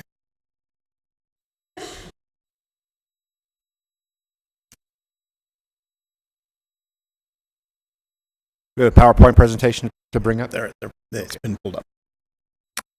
This right here, again, my name is Travis Pennington. I live at 2247 Mesa Drive here in Kingman, Arizona. This is just a quick snapshot picture. There's kind of a cherished mountain outcropping out in the middle of this subdivision, and we have agreed to keep that, make that a part open space in the future and be maintained by the HOA. This exhibit right here, if you what we're asking to be rezoned is the green, the purple, and the blue. And this is kind of just gives us an estimated time frames of when we, over the next 20 plus years, of what we think based on how we sell homes, what this is going to look like. So we'd start there in the green area, the first 69 homes. We think that's going to take us till about 2036. From there, we would complete that section, move over to the purple section. Those 46 homes, we believe, would take us to about 2041. And the last section that we would be developing is after those two sections, the blue. That blue section would have accesses off of Fountain Hills. So those 36 homes are not going to be accessing off of Sun Valley. I'd like to go. This right here, I'd like to just use this exhibit to be able to explain some of the history here.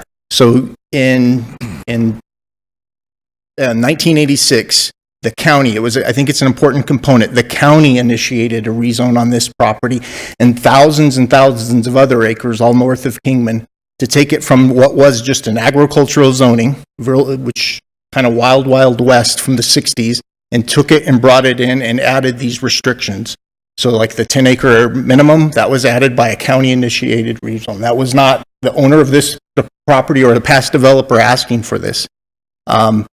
In 2002, the developer of this property was successful in getting this 200 acres rezoned to 8,000 square foot lots. So many of the residents today that are complaining about this rezone were the benefits of that rezone. This 90 homes that I showed on that other exhibit, these 90 homes and these 66 homes, those are existing homes. These 90 homes were built with that rezone.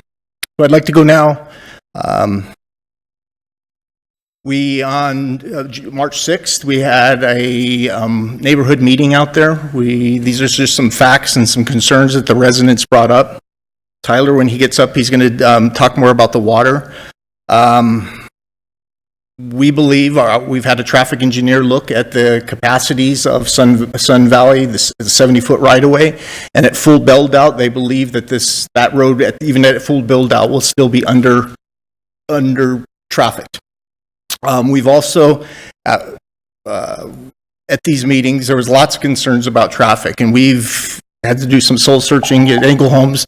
We're proposing that we're going to improve Sun Mountain and Cherem to a dirt road standard. Travis, I'm gonna pause you. After the public hearing is concluded, we can get back into the presentation and complete the presentation. Sorry about that. Thank you. Appreciate that. Thank you for your time, guys.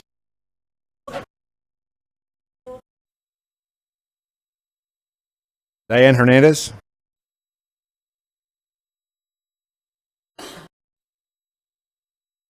Donald Savaldi, you're on deck. I'm Diane Hernandez, and I live at 1805 East Blue Flame Street. And I just want to say thank you for your time, and please consider opposing this. And I just really agree with my neighbors, and I don't think I need to repeat it, so thank you. Thank you, ma'am. Donald Savaldi. Jennifer Esposito, you're on deck. Good morning, and thank you for my time here to speak. My name is Don Savaldi. I'm at 5256 Sun Mountain Boulevard. As stated by many of my neighbors so eloquently, there's a lot of issues with this development rezoning proceeding. When I moved there 4 years ago into the area, I think I had a reasonable expectation that the area would remain the way it is for a reasonable amount of time, considering the way it's currently zoned. And now this is going to make a big effect on the road that my home faces. As stated before, there are 3 mailbox groupings on that street. There are 7 homes that face the street. I'm afraid that people are going to treat it as a boulevard and go 45 miles an hour plus up and down that road once it's opened up. As is, it all, my opinion, it's a residential street. I mean, there are homes on it. There are mailboxes on it. I think it's going to be a big safety concern down the road. Also,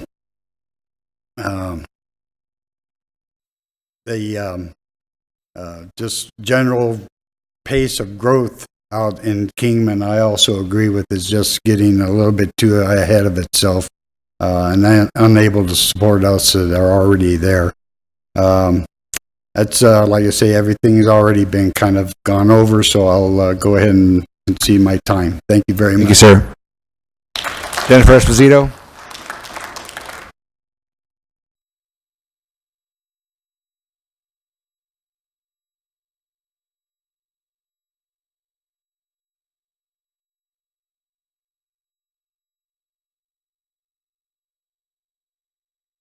Thank you, Jennifer Esposito, Mojave Free Press. I was one of the people that attended the community meeting on a cold and windy day, along with Supervisor Martin over here, and I didn't hear one single person in that community that attended the public meeting speak in support. I think that the characterization of an angry mob was probably a pretty fair characterization. As someone who doesn't live, obviously, within the 300 feet section, I live in Butler, but I do live in the same aquifer, which we know has an irrigation non-expansion area because we have water issues in that area. The 2 main concerns that I saw were, again, the water and the roads, and of course, ingress, egress, public safety. There are some things, some observations that I had as an investigative reporter. I couldn't find a single website for the water provider. They don't have one. No website, no information. They do have a payment pass-through for customers to pay online, but they don't even have a website. So it's very hard to find information on the person that would be providing water to this facility. Now, on this map, the only way that I can see on this road, as I stood on it, I couldn't help but notice, it's like pebbles in a sort of a asphalt sort of substrate thing. Is clearly not designed for the amount of traffic that's being proposed for this. One of the things that I would say would have to be done is that Angle would have to forget about all these houses along this road and open this up as a much wider road so that they could, have something that would be a wider road situation, but it exits at the fountain, which is not quite a roundabout, but generally speaking sort of is and creates a traffic problem. But the problem is when you go back out towards Stockton Hill, it exits on Stockton Hill where the other main road from the other subdivision, the other housing exits, is going to create a huge traffic problem. So before I see that this is a viable situation, I think that the county needs to look at creating an exit road that exits onto Bank Street. Of course, any of you who've ever driven on Bank Street at the north end, and I have, know that it's basically a roller coaster of potholes and washouts and whatnot. I don't think that it's safe to exit that many people through that little narrow road and out onto Stockton Hill in the event of any emergency. But with this aquifer, we know that it's not providing enough water. These people have stated, their wells are running dry. Now, you know me, because I speak here a lot, and I normally favor 1 acre lots. But I favor 1 acre development lots because I favor keeping a rural agricultural zoning. In other words, ranch estates with horses. But that's not what's being proposed. I just don't think that this property is ready to develop this way at this time. Thank you. Scott Jackson. And Tyler Engel, you're on deck.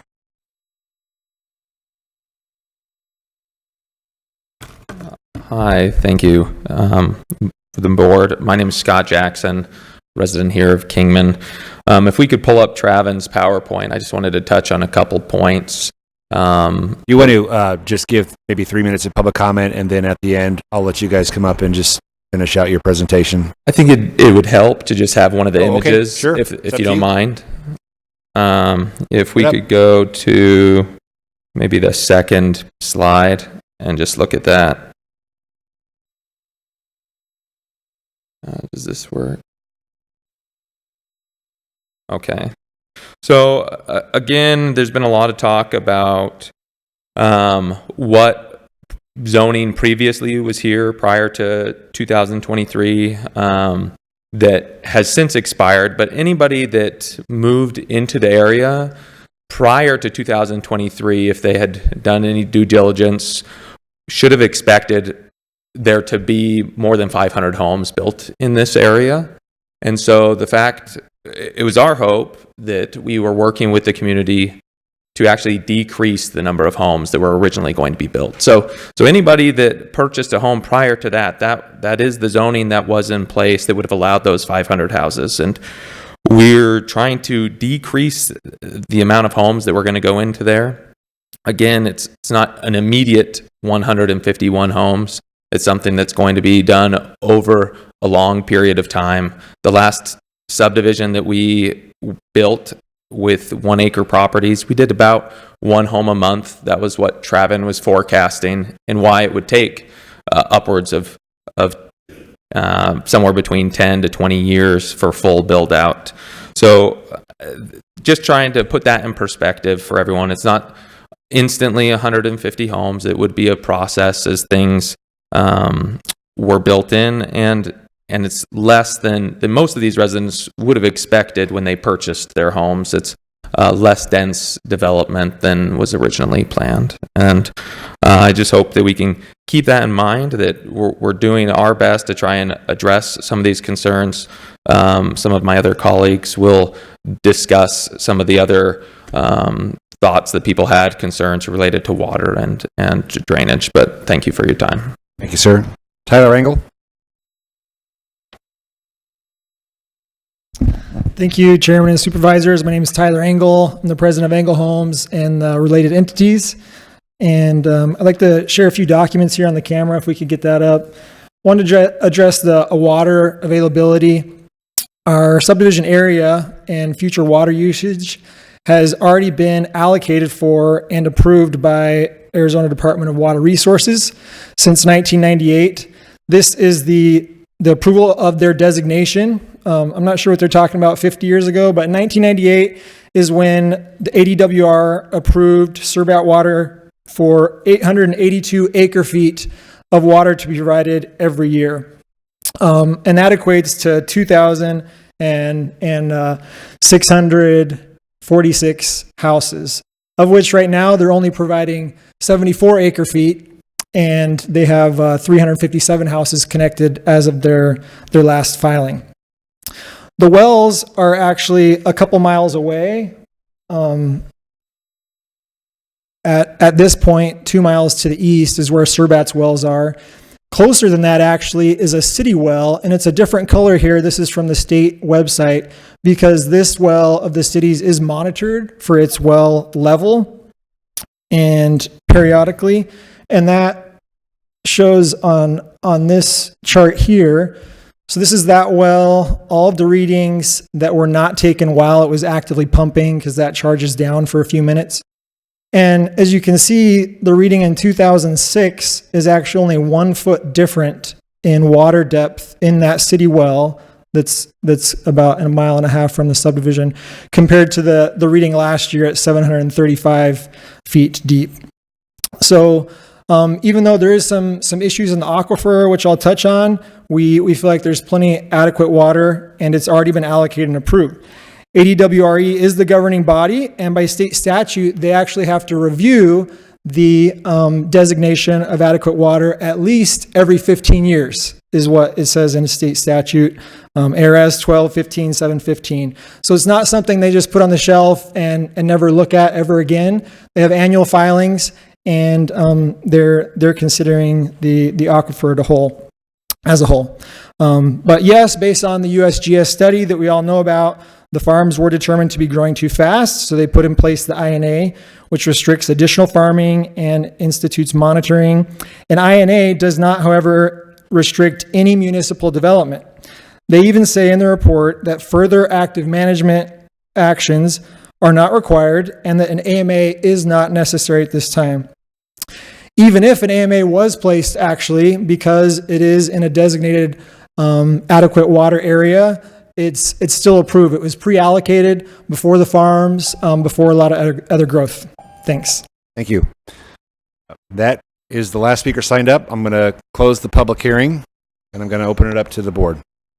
Question. Supervisor Borelli. One of the folks, developers, that brought up one of them slides. Is Angle going to come back up, and let's get that presentation back up so we can answer their questions. Show me that slide with the housing. Yeah, that's it right there. Where it says 90 and 66, how big are those lots? So the 90 are quarter acre minimum, I believe, or 8,000 actually. So a little less than a quarter acre, 8,000 minimum. And then the 66 are a half acre minimum. Oh, interesting. Thank you. Thank you. Thank you. Supervisor Martin. Yeah, I'd like to read a statement real quick here before we get going crazy on this thing. And I want to read it to the people that have been out here, that have taken the time to be here today, and are people that are watching this. And I think it's very important for me to read this to you so you kind of get an idea where I'm at. I want to say good morning, ladies and gentlemen, and thank you for coming out today for the board's meeting. I think many of you are here to discuss items 3738, which is request for rezone 151-acre development in the Fountain Hills area in North Kingman. Let me say first that this project has caused me more sleepless nights than anything I have done before since taking the office of District 4 Supervisor.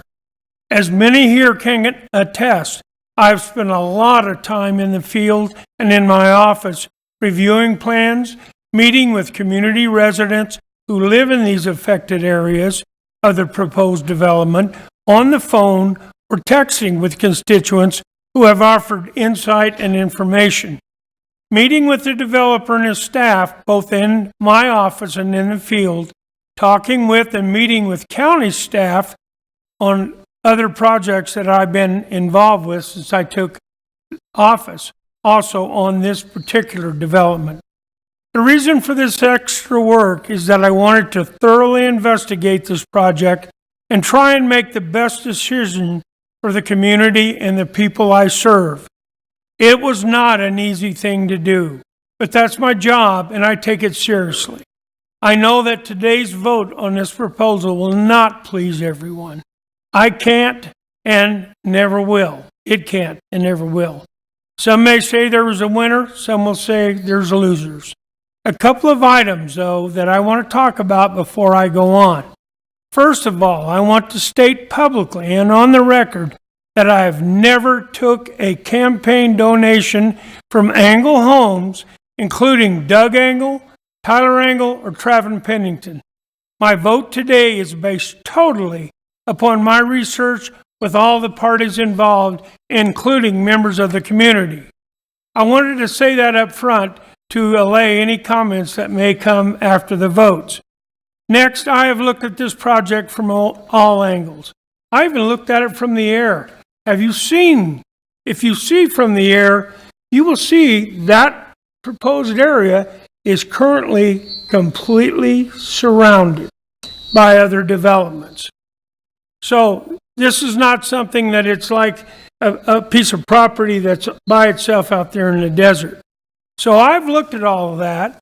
I have listened to you, the residents, about your concerns and have worked to see if any or all of them could be resolved before a vote is taken today. I have no idea what all the other supervisors may think about this proposal, how they will vote, or how much they even know about this project. My concern today is that I will vote my conscience and that my vote will be based totally on what I have learned and what I feel is in the best interest for the majority of the citizens in District 4 and Mojave County. Thank you, Mr. Chairman, for allowing me to read this into the record. Thank you. Thank you, Supervisor Martin. Did you have questions? I have questions for the developer. Would you like to ask them now? Sure. Okay. You guys want to come up to the podium and we can bring that presentation back up? Mr. Pennington, come on up because I think you're important here too. Gentlemen, in regards to your 150 home development with 1 acre lots, did you guys do any outreach to the public? Did you let folks know? Yes, we did.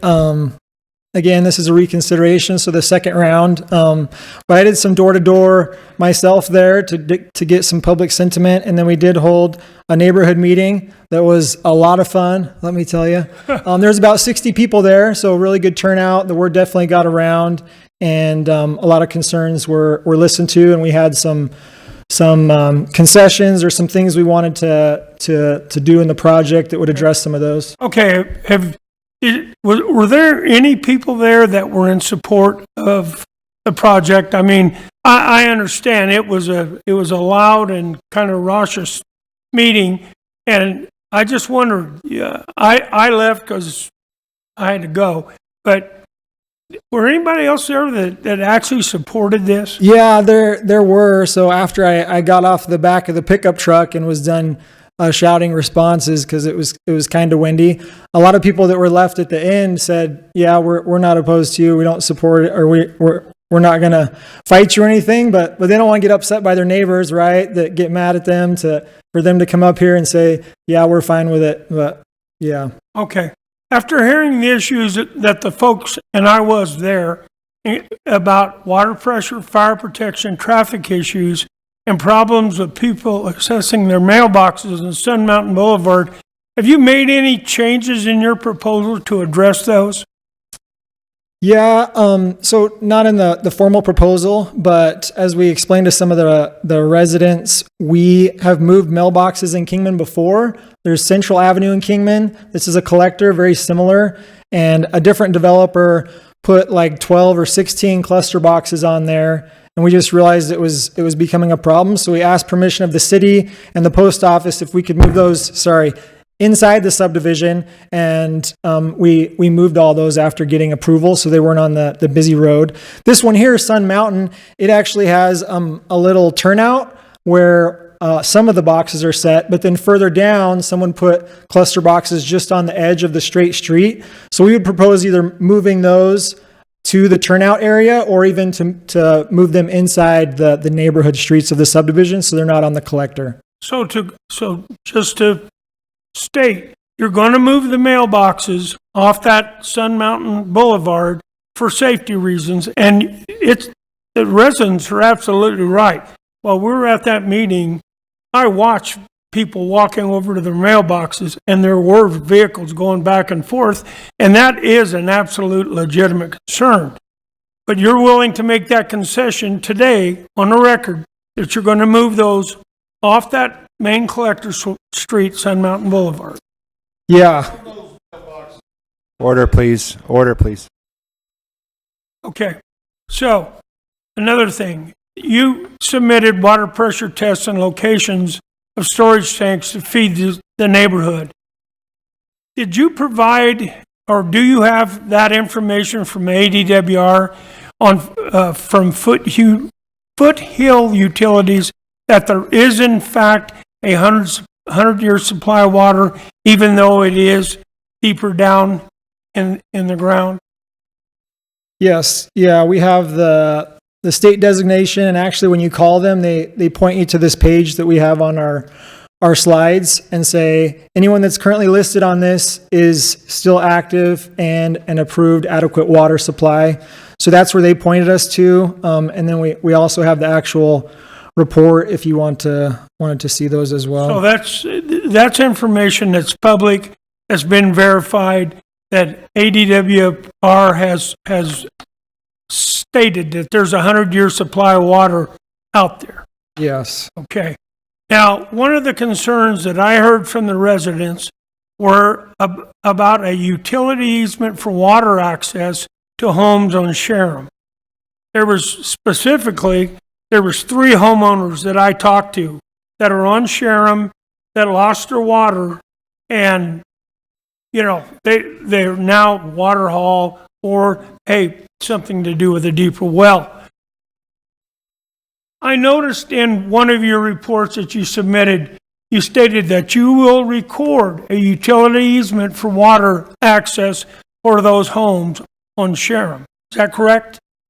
Yes. So we'd support adding that as a condition to approval if we could get that, where since we're bringing the water closer to this area that some of them are doing water haul, we could record a utility easement that would easily connect our closest street to Chatham, and then would make a water connection or a gas connection if there's gas much easier and less expensive for them versus bringing it about a mile away or whatever it is for them right now. So for those residents on Chatham, and I spoke to all of them, and every one of them had a concern about that water issue. So you will have a availability for an easement for those folks to now get water where they don't have to haul anymore. Yes. Okay. Now, one of the things that I heard people talk about out there was that they were going to pay taxes, higher taxes. I think we checked with the assessor, and I'm not necessarily sure that's a fact, but here's one thing that I did hear. You talked about fire and fire protection. You do know right now you have a fire station in my district on Stockton Hill Road that is unmanned. You do not have any local fire protection. The Northern Arizona Fire Group are responsible, but that fire station is not manned. Am I correct in that? Is anybody, that's what I'm seeing. But I can tell you this, when that subdivision is built out, and I checked this, there will be those houses out there are $400,000 to $500,000 houses. Those residents are going to pay $1,500 a year in taxes to the fire district.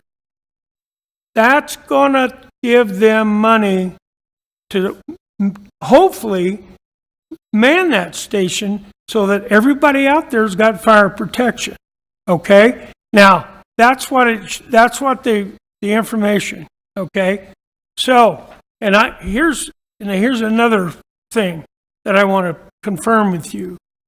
You have agreed that due to the traffic issues that people have stated, that going up Sun Mountain Boulevard, that you are willing to grade the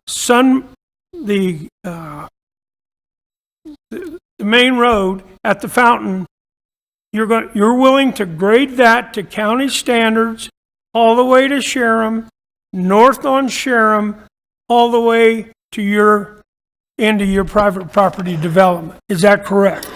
Yeah, we've had a lot of back and forth on how to possibly solve the traffic issues, and one of the big things is a lot of the people to the northeast outside the subdivision are coming down on Chatham and then turning into Blue Flame into the subdivision, going in front of those houses and then turning south on Sun Mountain and using that collector road. So what we've agreed to do to alleviate all that is to grade to a county standard, Fountain Hills going straight to Chatham, and then Chatham all the way north to on the slide, it's to the top of that green section. So that would be graded to a county spec, and then the county could take that over for maintenance after that. Mr. Chairman, I'd like to call Steve Latosky up here. I got a question related to that. Go ahead. And I also make a statement that road that we're talking about could also be used as construction access. So instead of these vehicles for the next 20 years building out this project, use Chatham as a construction access, at least to like the 69 lots that are shown on this PowerPoint, and then the 36 lots that are shown on this PowerPoint. Those would not be those are only temporary access out of the subdivision on the Sharon. That once it's developed, vehicles will not necessarily be coming off there. Is that correct? Correct. Okay, Mr. Latosky. You have heard about what is being proposed by Angle Homes on that particular road. Do you have an opinion about that? Is that a good thing? Is it feasible? Would the county, with you as in charge of that, would you support that? Chairman Lingenfelter, members of the board, Supervisor Martin, I did personally go out to the site on Saturday, drove the section only up to the north around Cali Aliente, which is in the close proximity of the northern boundary of the site.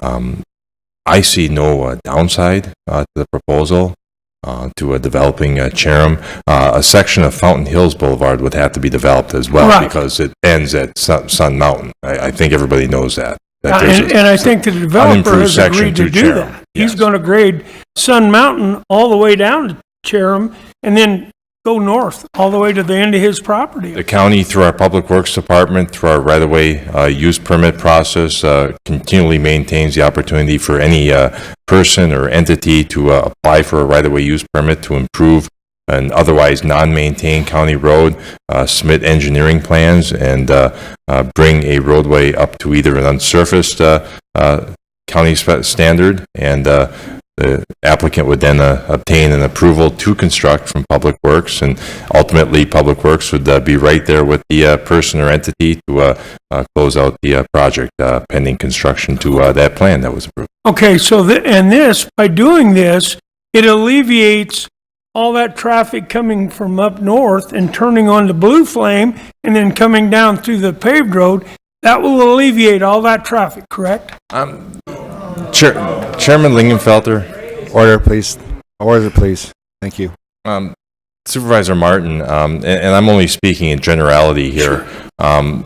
What I see is Cactus Ren, which is largely a paved roadway until the easterly part is unsurfaced, still right, county maintained, will still largely serve a good portion of vehicles up in that northerly area. There's about, and I'm just saying offhand, about 25 or so developed properties that are northeasterly of Chatham that I could see, potentially utilize that route and make their way down Chatham to and it would be practical for them to utilize that Chatham corridor. And once the developer grades that road to our standards, then it'll be up to the county then to have the responsibility to keep that road in good shape.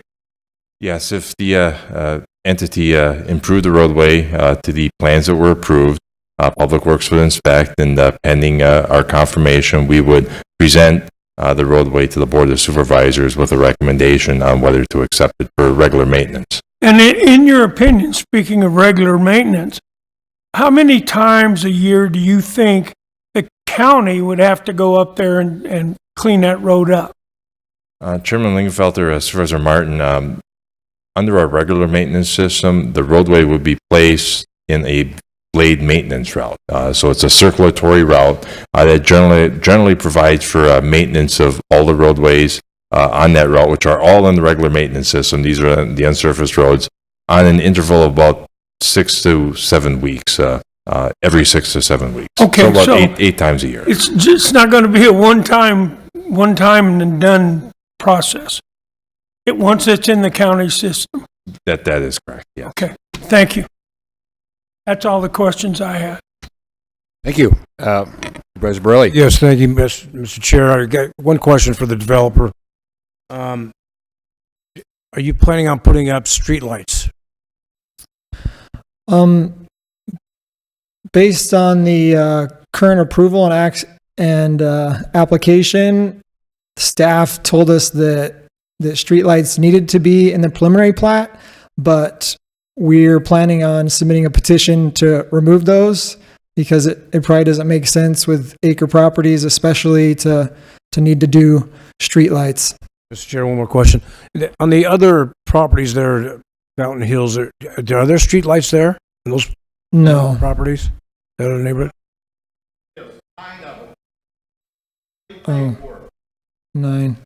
In the section where there's 90, there are not streetlights, but apparently in the 66, the HOA has some streetlights. Okay, but your desire is to not put up any more streetlights up in the other development? Yeah. Okay, thank you. Thank you. Other questions from the board? Just had a quick question for Supervisor Attorney Davis. One of the early speakers talked about some kind of agricultural notice or Department of Agriculture. Could you clarify what that is? Mr. Chairman, Supervisor Letman, I looked into that under ARS 3904. Private landowners have to notify the Arizona Department of Agriculture if they're going to remove protected native plants. It's only a notice. The Department of Agriculture can't object to private lands, but they have to give a 30-day notice under that statute.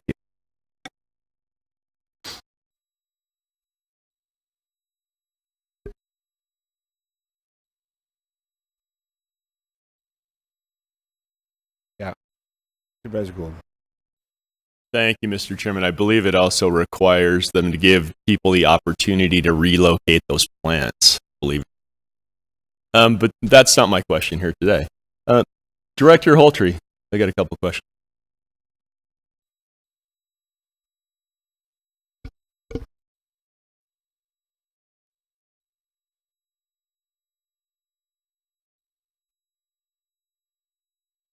Do we renotice and repost these zoning items when they come up on reconsideration? Mr. Chair, Supervisor Gould, we renoticed in the newspaper and we reposted the site itself. We did not send out new notification letters to the individuals within 300 feet. Okay, thank you.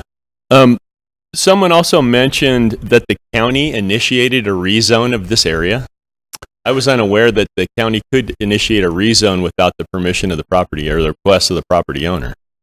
Mr. Chair, Supervisor Gould, I believe he's speaking to the initial zoning of the county back in the early 60s and 80s.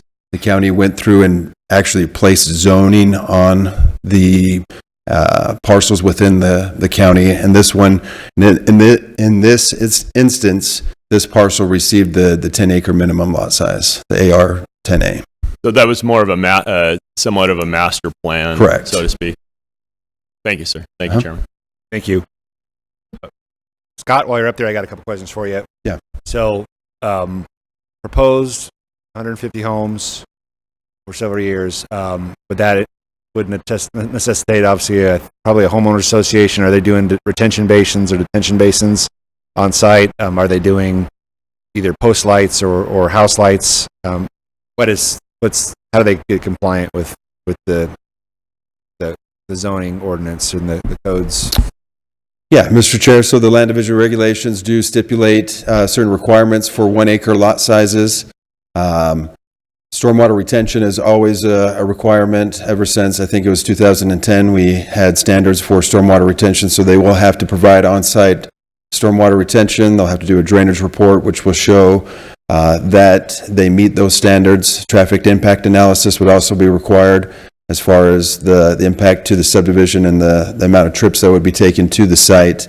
That would be reviewed by our Public Works Department to make sure that any and all improvements to the site and roads leading up to the subdivision itself would meet those standards as well. But yeah, that we do have land division regulations that have specific requirements for these 1 acre lots, and they would have to meet all of those. Okay, thank you. I have a question for Director Latosky, then I have a few for the applicant after that. Travis, Scott, hold on, I got one quick question. Oh, sure, go ahead. From the development services aspect, and you viewed this proposal, does the developmental services feel this is a good project for the county and for that location? Mr. Chair, Supervisor Martin, for development services, we look at the project very objectively. We don't have an opinion on whether or not it should or shouldn't be there. Have they followed all the rules required? As far as making sure that they have applied for everything that they need to in the timely manner, they have done. We look at the general plan and whether or not it's conformance with the general plan itself. The general plan actually has a designation for 3.5 units per acre in this area, so it does meet that. They're doing 1 unit per acre. So it does meet the specific standards that we look for, but I wouldn't be able to give an opinion on whether or not it should be. That's fine. That's what I wanted to see, that they've complied with everything they need to do at this point. Right. Purpose of the Development Services Division or Department is to objectively look for this either complies or doesn't comply. They don't make any sort of subjective we agree or don't agree. Understand. So, Supervisor Gould. Thank you, Mr. Chairman. A year or two ago, the phrase that they used to use led the public to believe that they were in support of the project or of any project. I thought that was wrong, because what it does is that when people come in to testify, they would say, your planning group has already said that they support this project. Well, I thought that was wrong, so I had them change that to a phrase that we used in the legislature called proper for consideration, which meant that it was proper for the Board of Supervisors to consider it, rather than something that appeared to that they were lending their support to this project or any other project. Okay. You remember that, and that was good. Thank you. Director Latosky. Let's talk roads. One of the things that I've heard today come up again and again, I think every speaker has spoken about this. It's a regional concern, clearly. Ingress, egress, not only in emergencies, but regular ingress. And when I look on my map here, and I have driven out there, our former finance director, John Timko, lived out there for a long time, and it's a beautiful area. It really is. But I have a concern, not just with, where construction contractors would be driving and things like this, but where these roads all intersect on Stockton Hill Road. Yes. I mean, it's already a little bit hairy there. You got to be real careful when you come out onto Stockton Hill Road. People fly on that road out there, and I want to know, is the traffic impact analysis that's required for this project, and because this isn't the only one we're going to see out there, we're going to see more development out there. Does it look at that intersection? Chairman Lingenfelter, members of the board, a traffic impact analysis would need to look at that intersection. That is my where. question is this of a sufficient size that creates a circle of impact that would include where that intersects to Stockton Hill Road? Chairman Lingenfelter, the matter with this item is, what I'm seeing on the screen is three different developments. And right now, the rezone process does not consider traffic impact or traffic impact analyses. Public Works does not look during the rezone process at this. We are pulled into the process after the fact during the plat development Say process. that one more time, please, that it does not currently include a traffic impact analysis, but it's a condition that we could adopt. It's a condition that the board could consider, yes. Okay. Okay. I think that's important, personally. One vote. I think that, and I'd like to bring that's all I have to say to you. I'd like to ask the applicant a few questions. If you'd come up, whoever wants to address those questions, please. I'd like to just very briefly, thank you, Mr. Engel. If you would just run us through, so I make sure that I'm crystal clear on the list of concessions for this project that you, as the developer, are offering the surrounding area. From what I've heard, and you can be much more eloquent and specific in your description of these things, but I've heard that there's going to be a utility easement recorded to help those that are perhaps immediately surrounding the property, that would help them to hook up to the private water system. Yes. Is that accurate? Yes, that is. Yeah, so on our road, up there in the green section, we'll have a road that loops within one home of Chatham.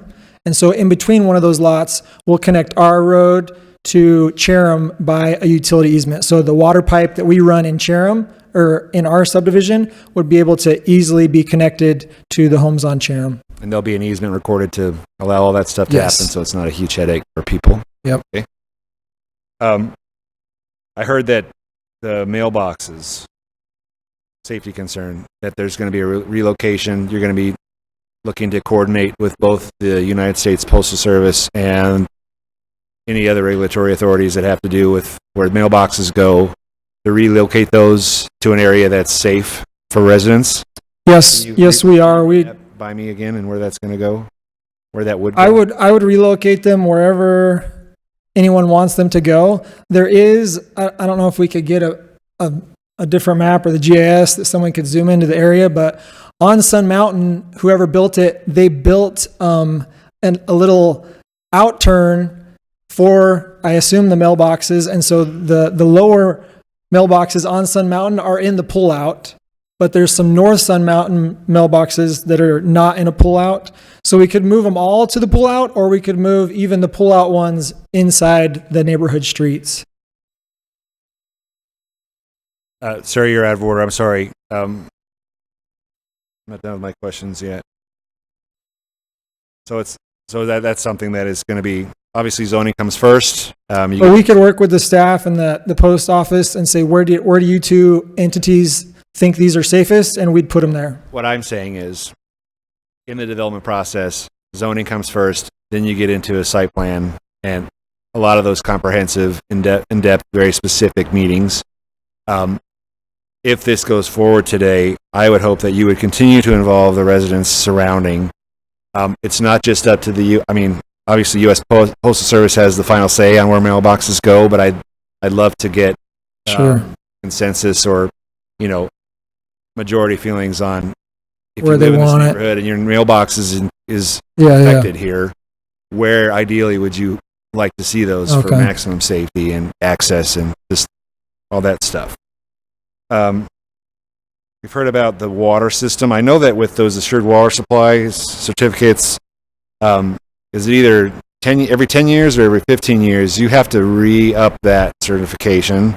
It's not just like you get a certified water supply certificate in 1990 and it's good forever. It's not the way it works. Yeah, it's in the state statute, and the director can revoke it at any time if he sees a problem with the entity or with the the supply, the infrastructure, or the aquifer. So it details that in ARS, but it says the director in the department, will review each every 15 years. And that goes for cities, towns, and private. They're all considered municipal water systems. So even the city gets reviewed at least every 15 years to make sure their adequate water is still adequate. And same with this one. Absolutely. And that's something, as a consumer, if I'm going to build a home in this area or any area in the desert, that's the first thing I'm going to check is to see, what the status of that water company is. Make sure that they're submitting all their reports that they have to submit, and it's an insurance for residents to make sure that you just don't issue a certificate decades ago and walk away. You have to continually up that. I do have another couple of questions for the water system and the capacity, but there doesn't seem to be anybody here from the water company. No, we asked them if they could attend and they couldn't. Have you had discussions with them? Obviously, they have kept their certificate of water up to date, but I do have a few questions about water system capacity and any improvements that you can share with us that they think that they're going to need to make as they continue to serve areas that are building out. This is the same water company that services Val Vista in my district, District 1, and I'm having some of the same conversations with them as that area continues to build quite rapidly. Gotcha. So yeah, these are disconnected systems. We actually already did a water system analysis report here with our engineer for a potential first phase. And so what that is our engineer gets data from the water company and then determines where the water lines can go, what size they need to be, and what the pressures would be if we were to do extensions. And so we've already done that, and the water company reviewed it, and it shows adequate supply. So right now, the fire hydrants in that area of where the 90 houses are, when they tested it, was 1,300 plus gallons per minute at last testing. So they have sufficient flow and also sufficient pressure. The static pressure is around 80 pounds. We verified that at one of the homes we're building, put a gauge on it last week, and it was in the 80-pound range. We are talking to the water company because there were some complaints on one of the street of theirs being lower. So I don't know if that's a valving issue or if something can be done there within the current existing system on some of the pressures, but the pressure at the house we're currently building was pretty high. Appreciate that. I know they've gone through some ownership changes. They're on my radar screen for areas in my district as well, and I'm going to have some more conversations with them. Just to wrap my questions up, we talked about the utility easement being recorded. We talked about the mailbox relocation and continuing to involve the community. We talked about, at least I think it's a good idea, that as a condition that this board would include conducting a TIA, a traffic impact assessment, and then complying with the recommendations of that. What am I missing? Is there anything else?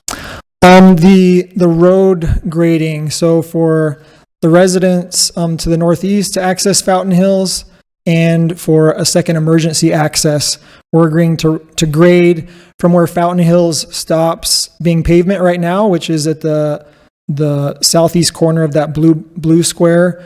Grade that Fountain Hills all the way over to Chatham, and then grade Chatham north to the top of the green area, which is the ending of our property, to grade that to a spec that the county could then adopt for their maintenance program. That way, all the residents have that emergency access, and everyone northeast right now that's going through the subdivision wouldn't need to any longer.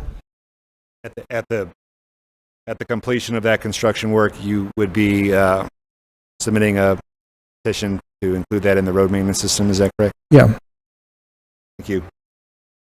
All right, that's all the questions I have. Anybody else? It's a pleasure of the board.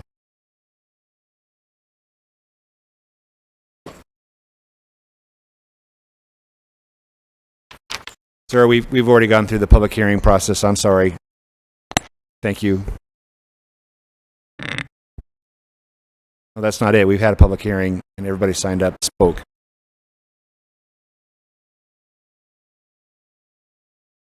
I'd entertain a motion or discussion. Vice Borelli. Yes, Mr. Chair, I'd like to discuss right now.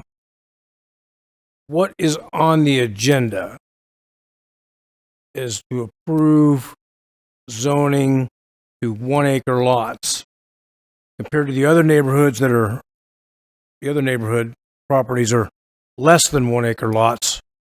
They have homes on it.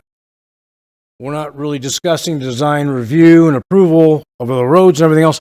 What is on the agenda is a rezoning for lots. I'm sure Mr. Poultry and those guys will get into the weeds on roads being built and ingress, egress. There is adequate water pressure for fire suppression. All these things are met, but what is on the table is approving a rezone for 1 acre lots compared to the 10 acre lots. And the impact on the neighborhood is actually a bigger footprint than their next door neighbor. So I'd like to make a motion that we approve this. Order. This resolution. We've had a motion. I'd like to make a comment that there were already a couple of added conditions to this, no more than 150 residential lots, and that the rock outcropping on the sites would be preserved in perpetuity. For my vote, I'd also like to see a few other conditions added to this rezone request, but we do have a motion on the floor. We have a motion and a second. Any additional discussion? And this is without any of the other concessions. Okay, we have a motion and a second. Any additional discussion? All in favor, please say aye. Aye. Aye.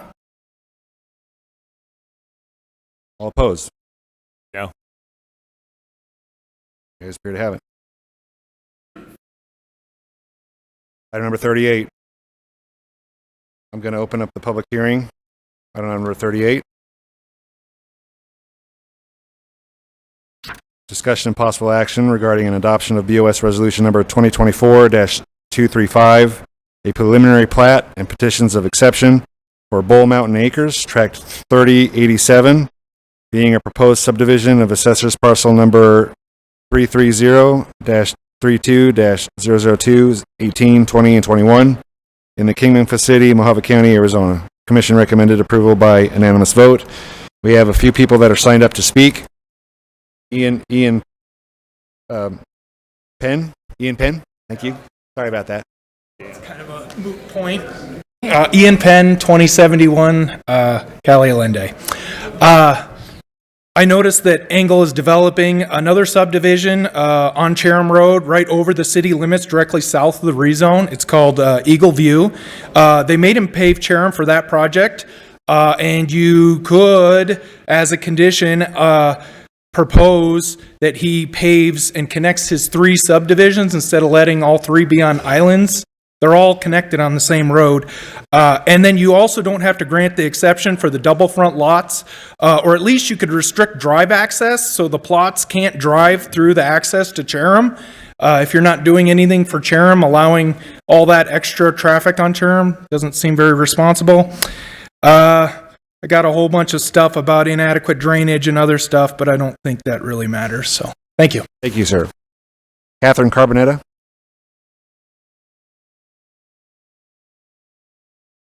Catherine Carbonetta. Andrea Penn.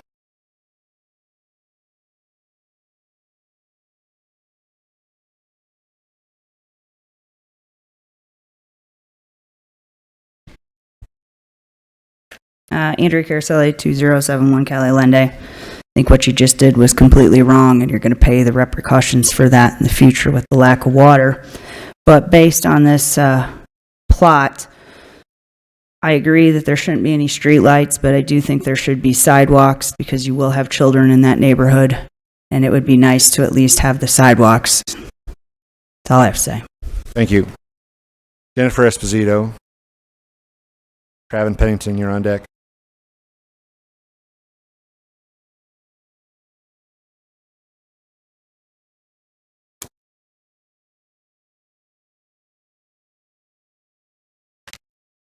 Jennifer Esposito, back again. I oppose the proposal as the plat exists because, again, you have the exits coming out onto the road that's not able to handle it. I don't think it would even matter because of the other houses down here. Even if you move this and made the exit over here, you still have the same problems. I agree that there should be roads developed and sidewalks and things like that. But in the way that it's laid out, I think that it does create a traffic problem. I think that those houses along that road should be eliminated and a separate road, as I previously stated, should be considered. The road just can't handle the exit traffic that this plat has designed to exit onto it. You know, you guys made a huge mistake. And Supervisor Martin, during the campaign and when you first got here, you made a big deal about saying, I'm going to do what the people want. What the people want. The people didn't want this. You're a liar. Alvin Pennington. Tyler Engel, you're on deck.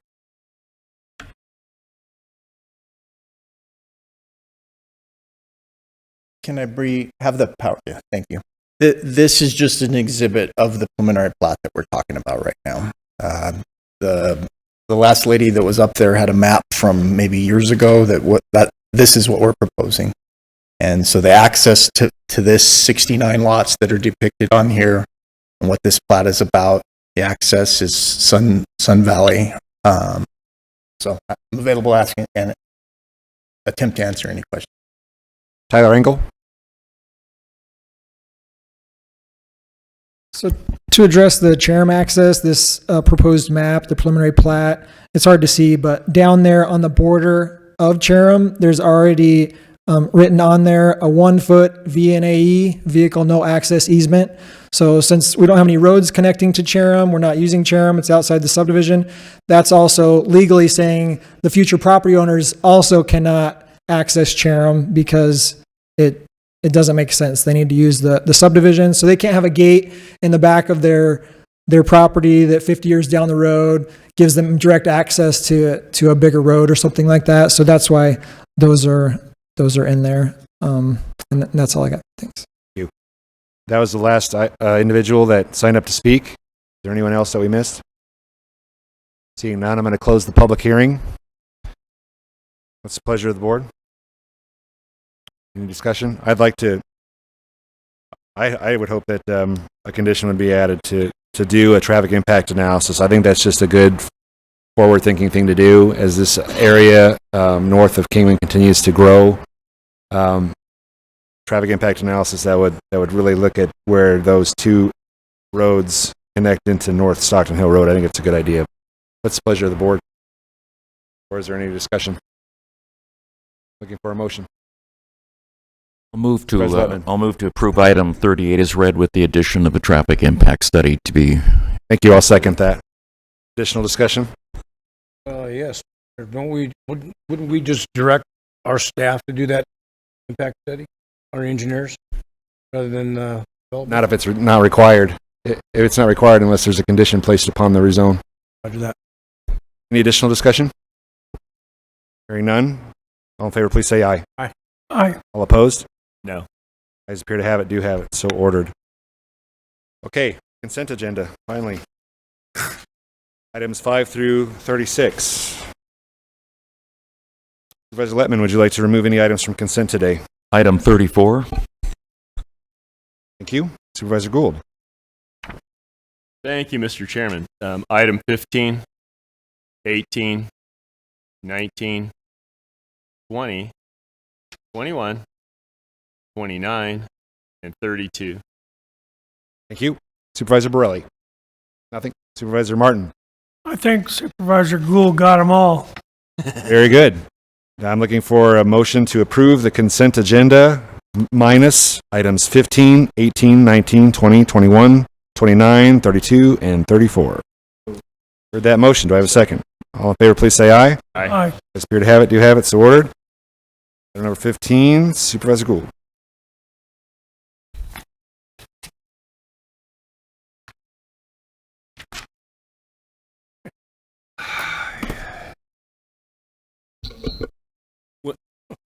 When reviewing this item, I don't see an amount on the contract for the advertising in today's News Herald.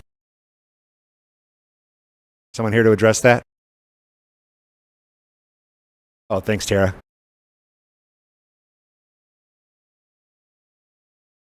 Good afternoon, Madam Procurement Director. Good afternoon, Chairman, Supervisor Gold. It is done by line, like by column inch, and it's based on each department what their specific needs are, so I don't have an actual dollar amount. There was no price increase, so we're maintaining the price from last year on this one. If you'd like, I can go back and work with finance to pull what have we spent.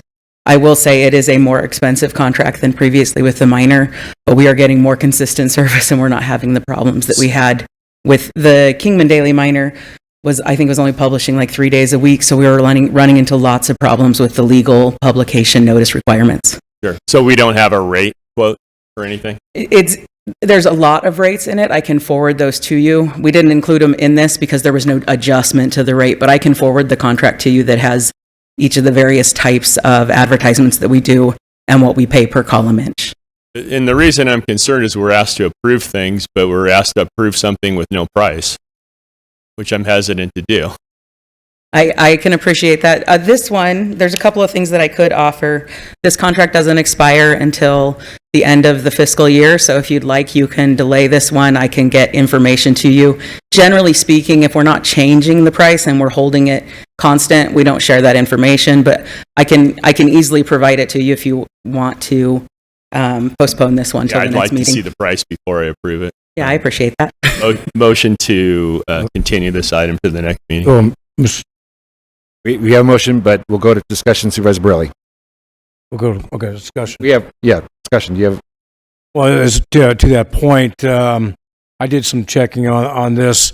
To date, FY25, the county has spent $44,000 with the today's News Herald, which is owned by River City News.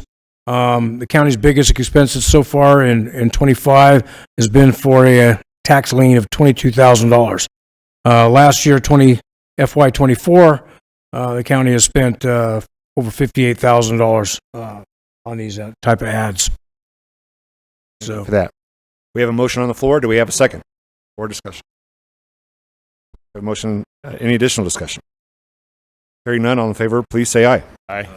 All opposed? Hearing none, ayes appear to have it. Do have it, so ordered. Thank you. Item number 18, Supervisor Gould. Thank you, Mr. Chairman.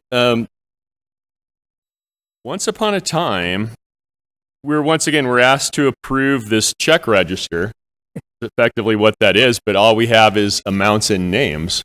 We don't have any budget items that these are tied to. And I swore once upon a time we were able to look at the actual invoice. And it's the same concern that I had with the other thing, is we're asked to approve a check register with all we know is who got the check and how much the check was for. Kind of interesting in here. One of them was we wrote a check to the Orange County Housing Authority. I'm interested whose rent are we paying in Orange County, but I don't know because I have no backup to tell me that. Looks like Financial Services put this on the agenda. Would you like to talk to Director Mornian? He is online. Sure, and I think that the board needs to request that we get further backup for this. If we're going to be asked to approve a check register, we should at least know what that check was for, not just merely the payee and the amount. Director Mornian? Yes, Chairman Lingenfelter, Supervisor Gould. The particular expense that you're questioning to the Orange County Housing Authority, that is under Community Services voucher program. I believe Director Smith is also available, but when payments are made under that voucher program to entities outside of the county, it's because a participant in that program, and they're all income-based programs.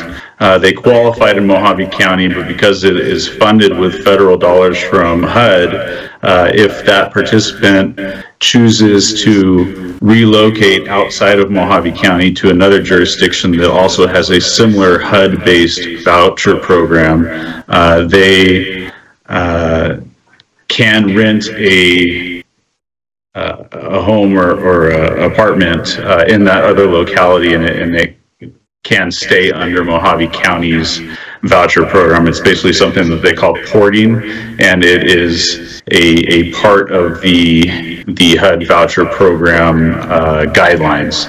As far as the warrant register report that we provide to the board, I can work with IT to see what additional information we can get pulled into that report. This is not a canned or system-based report out of Munis, out of our ERP system. This is a SQL Server reporting services report, so those are custom reports that IT develops for us. And not every data field that is in the Munis system is available to be pulled into these type of reports. I can work with IT to see what additional detail we can get pulled in there. If there is a desire for some instructions to go out, if any of the supervisors are interested in being able to pull up the actual invoice within our ERP system, we can put together a set of instructions on how that can be done, or you can always reach out to my office and we'd be happy to pull up any additional information that you need. I don't know that it would be possible to include every invoice for every transaction on the report. There's not a way to efficiently do that and include it as backup, but I'd be happy to work with IT to see what additional detail we can get into that report that we do provide as the backup. That would be splendid. Thank you. So how long will we be paying the rent for the person in Orange County, California? I would have to defer to Director Smith on that, Supervisor Gould. Director Smith? Is Director Smith available today? He is available. Great. He's online. Director Smith. Chairman Lincolnfelter, Supervisor Gould, as long as they're on the program and qualify and do the annual re-inspections and go through the qualifying process annually every year until they leave the program, we would be paying that. And that's just a reciprocal agreement that all housing authorities have across the country. Once upon a time, I had to move to another county to be able to afford to live, and it was actually Orange County that I left, and I moved into Riverside County. But apparently, I could have come over here and got a housing voucher and went right back to Orange County. Interesting. Thank you, sir. Supervisor Borelli. Question for the CFO. Bring Luke back up, please. Chairman Lincolnfelter, Supervisor Rowley, how can I help? Yes, also on this laundry list is money going to the Department of Public Safety. Why are we paying DPS? And also ADOT is listed on here. Well, let's just focus on DPS. Why would we? Yeah. Supervisor Borelli, the data that I have kind of on my summary, DPS was a reimbursement to the Highway Patrol. I can certainly get you some more information on that. Yeah, thank you. Any other discussion? Can't remember. Do we have a motion? Give you one. Okay, thank you. Motion to approve. For that motion, do I have a second? Second? I'll second that. All in favor, please say aye. Aye. All opposed? I appear to have it. Do have it. So ordered. Item number 19, acknowledge receipt of and refer to Public Works, a petition to the Mojave County Board of Supervisors requesting that North Avenida Ramirez from East Cali Castrano to East Cali Demas, located in the northern Kingman area, a distance of approximately 0.50 miles, half a mile, be accepted into the Mojave County Road Maintenance System for regular maintenance, subject to meeting all applicable requirements and subsequent board approval. Supervisor Gould. Thank you, Mr. Chairman. This petition only had one signature on it. I'm curious, do we require more than one signature so that maybe someone else in the neighborhood might think this road needs to be taken into the maintenance system other than the guy that's asking? Chairman Lingenfelter, Supervisor Gould, actually with the regular road maintenance petitions, it is only one signature.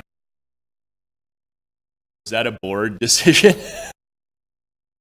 It has been a long-standing practice. I could not Into answer. the tertiary program, we require them to get a dozen signatures. That's correct. Yes. Interesting. So for twice a year on a dirt road, you got to get signatures, but for And 6 times, and 8 Supervisor times a year, we don't.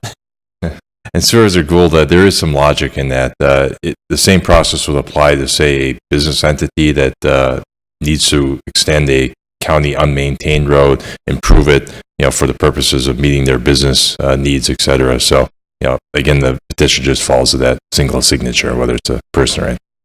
Thank you, sir. Director Lutowski, this pretty vanilla. We acknowledge the receipt of these petitions all the time. They refer to your office, your department. You guys, evaluate those, and you come back to the board with a recommendation. Is that correct? Chairman Lingenfelter, yes. So essentially, this is just a consent item to acknowledge the petition. It's now up to the petitioner to work on their schedule, no rush, totally on their schedule, to take whatever activities are necessary to bring the road up to county standard. Any other discussion? Motion to approve. All in favor, please say aye. Aye. All opposed? Ayes appear to have it, do have it, so ordered. Item number 20, accept the donation of $49,800 from Kingman Rotary Club on behalf of Nucor Steel to fund repairs and improvements at Camp Levi in Walpi Mountain Park, and approve Mojave County Parks fabrication and installation of a small physical sign to acknowledge the donation. Supervisor Gould. Thank you, Mr. Chairman. I just wanted to thank the Kingman Rotary Club and Nucor Steel for their donation to upkeep Camp Levy. Camp Levy was the Boy Scout camp in the Wallapais. Had been a Boy Scout camp forever. When the Boy Scouts had their issue and they unraveled, they gave it back to the county. So I'm glad to see that we're using it. The Girl Scout camp is also coming back. So we need to take that into consideration also. Thank you for Motion that. to approve. Thank you for that. For that motion and second. All in favor, please say aye. Aye. All opposed? Ayes appear to have it, do have it, so ordered. Item number 21, authorize a budget transfer of $48,170.04 from the Mojave County Parks Contingency Fund to the Grant Fund for the purpose of reconciling Parks Healthy Forest Initiative Grant Fund for hazardous fuel removal activities across 50 acres of Walpi Mountain Park land to account for $26,960 local funding match and estimated $21,000. Am I out of time? If you're out of time. An estimated $21,200, and I'm reading as fast as I can here, $210.04 in expenses occurred to combat unforeseen complications due to root rot fungus, and further approve the resulting revised budgets for org 216-78200 and 803-70802. Supervisor Gould. Thank you, Mr. Chairman. Director Lutowski, can you explain what's going on here? Chairman Lingenfelter, Supervisor Gould, in fiscal year 2022, Mojave County Parks took a Healthy Forest Initiative grant, and as part of that grant, we established a separate funding account to take the grant receipts as well as the expenditures. One of the things that needed to happen at that time that did not was transfer the parks match of $23,040 of in-kind staff time. But then, in the course of carrying out the project, there was an overrun in cost due to some root rot fungus eradication. That means going the extra mile and removing certain tree roots, et cetera, in the course of the healthy forest work. So we ended up spending more That's of our correct. money than Yes. we intended to originally. In the course of carrying out that and we project. also forgot to move that matching fund. And that was more of an administrative thing. Usually happens right at the start of the grant. It didn't happen, and now we're just to reconcile this grant fund. That has to happen. Sure. Was that when we had we had a bunch of cut trees that we were giving away? People would go up there with their trailer. To the best of my recollection, yes. A lot of this was some initiatives that happened after some of the wildfires that were up in that area as well. Motion to approve. For that motion, do I have a second? Motion and second. Any additional discussion? Hearing none, all in favor, please say aye. Aye. All opposed? Ayes appear to have it, do have it, so ordered. Item number 29, approve the county recorder to sign any revised contracts for the Tyler payments that modify the cost from November 4th, 2024 to be cheaper by other materials. Authorize the chairman to sign the contracts with Tyler Technologies and approve the county recorder to open a bank account with Chase Bank for credit card processes consistent with agreement 2025-040 CTR as previously authorized by the board. Supervisor Gould. Thank you, Mr. Chairman. And I see the recorder here. She Recorder Durst, welcome. spent her day with us. Thank you for your time. Thank you. I just had a couple of questions on this. It looked like we have one-time funding of $5,290 plus $1,800 are reoccurring for $7,900 in your number one. That is correct. So the first item is just for the mechanism or the module to have through Tyler Technologies for Tyler payments. The portion that could be changing is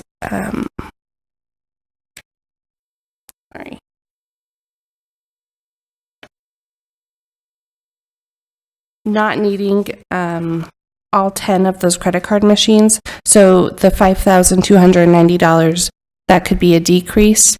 It has been conversation now that this program is in the process of being implemented. If I need to decrease the quantity of credit card machines, I'd have to sign a new contract with Tyler Technologies. So I'm just asking that if we don't need all 10, because there's two different models I can use, if I'd be able to sign that contract, lessening the cost of that. So it looked like we could use a different merchant service originally, and then with their software, they decided that we can only use them as our merchant service. Yes. So we charge people additional fee to pay by credit card, correct? We currently charge 75 cents with our current credit card system. This will increase to about a 3% charge.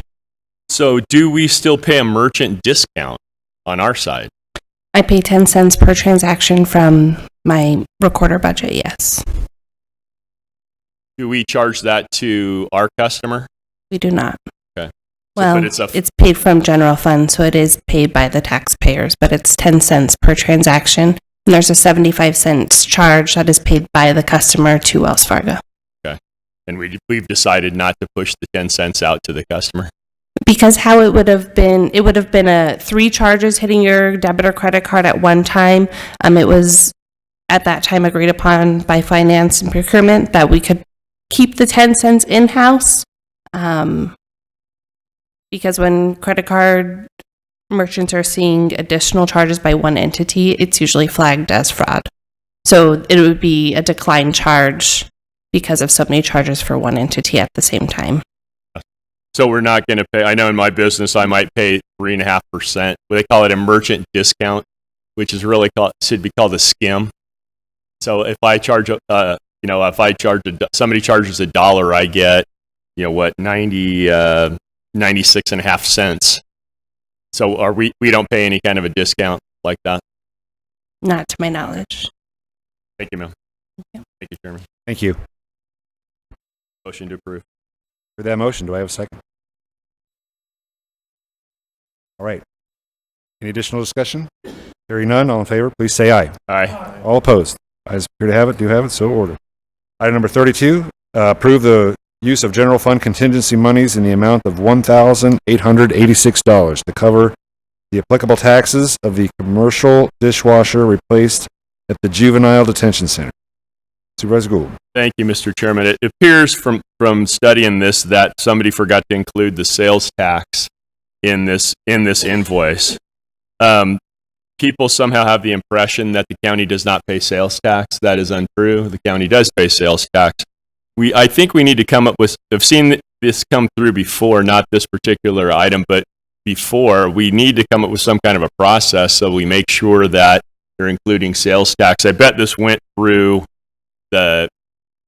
I don't know that this even went through procurement. I think it was it appears to be some kind of an outside purchase.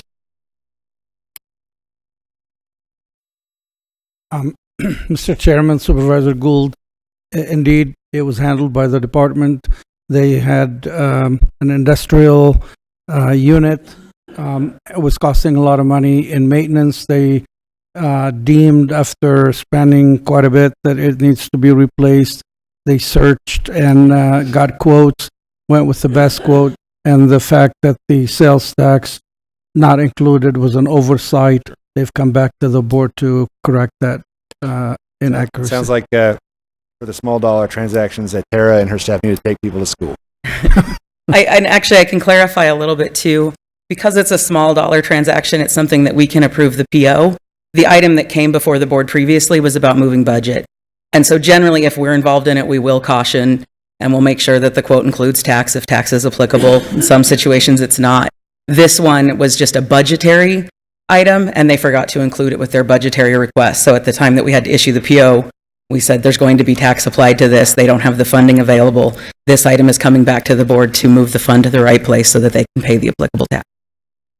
What's another interesting thing? This is a Hobart dishwasher, $26,000. It seems like we might want to give those juveniles a job on the side. Might be something we want to think about. Motion to approve. For that motion, do I have a second? All in favor, please say aye. Aye. All opposed? Ayes appear to have it. Do have it so ordered. That ends the Gould agenda. Item number 34, approve the intergovernmental agreement with the Secretary of State's office to authorize Mojave County's portion of the maintenance contract of the statewide voter registration database for fiscal year 2025 in the amount of $29,605.13. Supervisor Letman. Recorder Durst, could you give us the 20,000-foot view of the voter registration maintenance fund? What is this? So this is the voter registration database that we use to register voters, conduct elections, host in-person early voting. Everything we complete in the voter registration office is done through this database. It's a statewide database. Everyone is required to have it. There are 2 counties in Arizona that don't fully use it to its ability, but they do have to place the voters in there so there's cross-state matches. If you're a Maricopa voter and you move to Mojave, your entire databases or your entire voter file is going to move with you. We went live with this program in 2019, and every year we pay a portion. Ours has increased this year, so I did have to complete a budget transfer to pay the $29,605.13, but the Secretary of State's office will be giving a reimbursement of $22,349.16 from their HAVA portions. So it's a state mandated program. That is correct. But, No. So everyone is required to pay into the database. You're required to use it to a degree. We don't have to fully use this database, but Maricopa and Pinal County have homegrown databases that they use. I'll move for approval of the item. All right, you've heard that motion. Do I have a second? For discussion. Sure. Supervisor Gould. I would like us to maintain our own voter database. I think this is precious information, and I don't like farming it out outside. Any other discussion, Chairman? Thank you. Mr. Chairman, based on that, I'll withdraw the motion.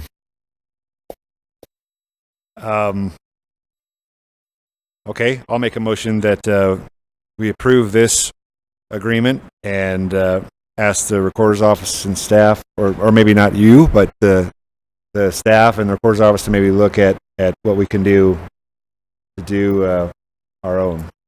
Does that satisfy? Have them start looking. I mean, has this ever been looked at before? You got to start somewhere. Mr. Chairman, Supervisors, I don't have an answer. We will gladly look into it. I don't know what it entails, what type of information, how long, and the cost. The cost may exceed what you're being asked. I get it, but okay. Let me pivot to the question of the recorder. If this isn't approved today, what happens? Truthfully, I'm not sure. May I ask the county attorney for advice on that? Mr. Chairman, my understanding is that the federal law requires the state to maintain a state voter registration. The way that our state was created at the time that law came into being, Maricopa and Pima County already had theirs, which is why they did not opt into Avid fully. I'd have to look into it and get back to you about our, as a county, requirement to pay into the system itself. But generally, HAVA, I believe, is the law that requires that there be a statewide voter registration program. Appreciate that. Well, whatever the motion is of the board, hopefully we don't blast our recorder off a cliff with no solution. Well, Mr. Chair, I'd like to make a substitute motion that we table this. Continue it. Continue. Till when? Till next board meeting. Okay, that's the motion. Do you have a second? Second. All in favor, please say aye. Aye. All opposed? I appear to have it. Do have it. So ordered.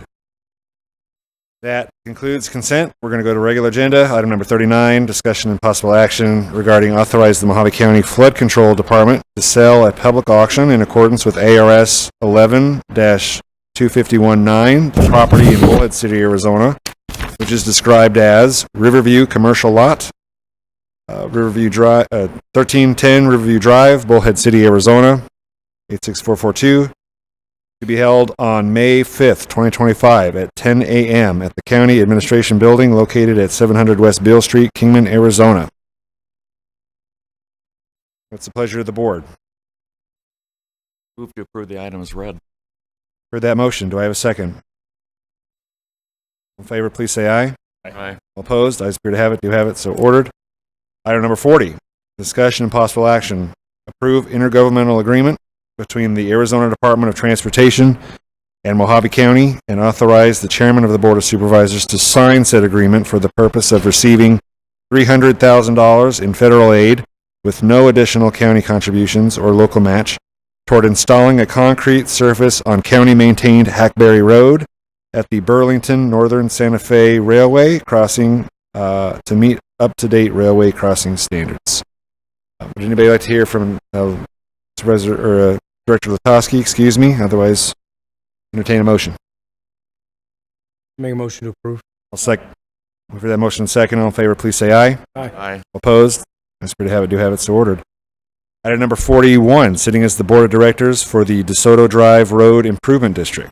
Discussion and possible action regarding move to accept district engineer prepared plans, specifications, assessment diagram, and estimates for the improvements to DeSoto Drive and Magellan Drive, and approve resolution of intention number 2025-1, declaring the DeSoto Drive Road Improvement District's intention to complete improvements as described in resolution 2025-1 and accepting the estimated expense at $572,360, ranging from $8,268.23 up to $47,193.41 per parcel, based on road frontage proportional to the estimated assessment amount.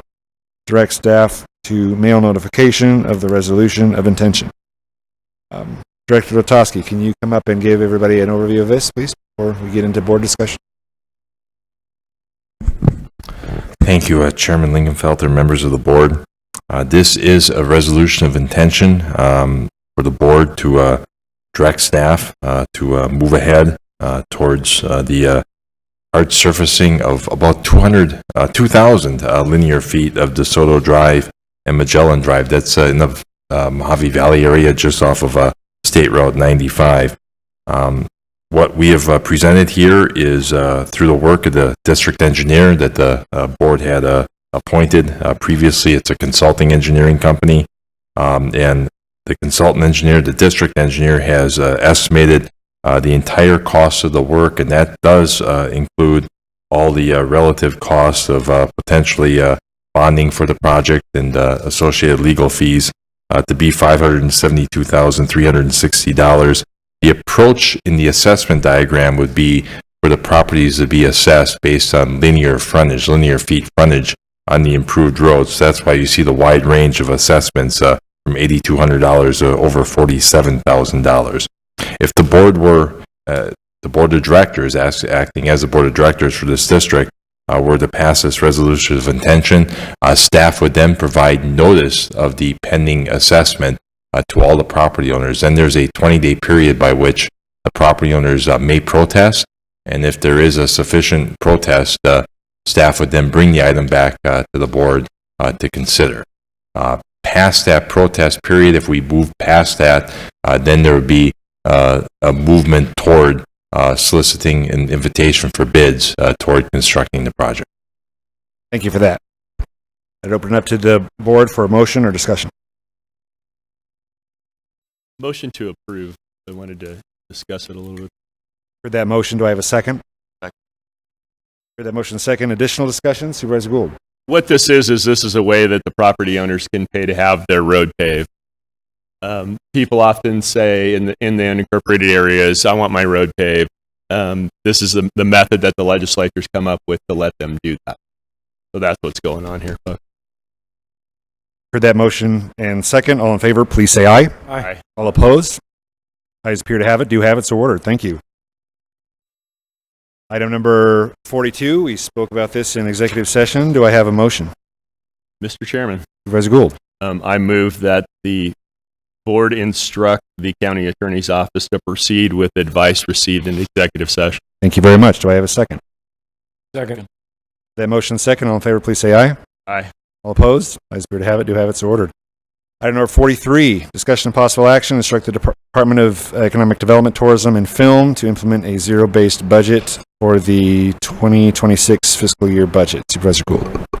Thank you, Mr. Chairman. I thought that even though staff says they're too busy to do this, I thought if I pick one of the smallest departments that we have that's funded by general fund, that maybe somehow they could find the time to do this one. I am a fan of Dave Ramsey.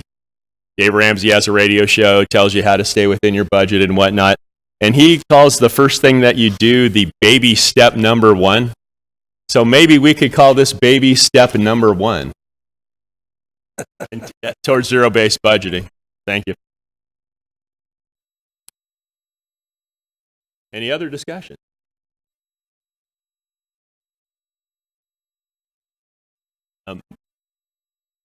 That's true. Jennifer Esposito, come on up. You sign in.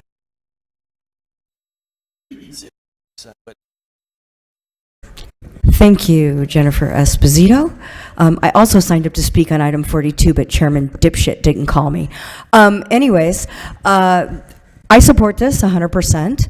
Some of the arguments against doing this for development services was, oh, grants and things, and oh my. Well, as I pointed out at the last meeting, this department doesn't have any grant-funded projects going right now. What do we have? 2 employees? I think. I don't know. I think we do now. I know we just had the one. There's literally no valid excuse not to do baby step number 1. None. So, you have nothing to lose by giving it a try. This is the simplest department. I would have preferred development services, but this is something so simple. I mean, how hard could it be to justify in advance how many luncheons you need to attend around the county that hardly anybody shows up to? Or how much it costs to send out a digital newsletter full of information gleaned off of other sites and not really even genuinely written from scratch? I don't know, but I think we should find out. Thank you.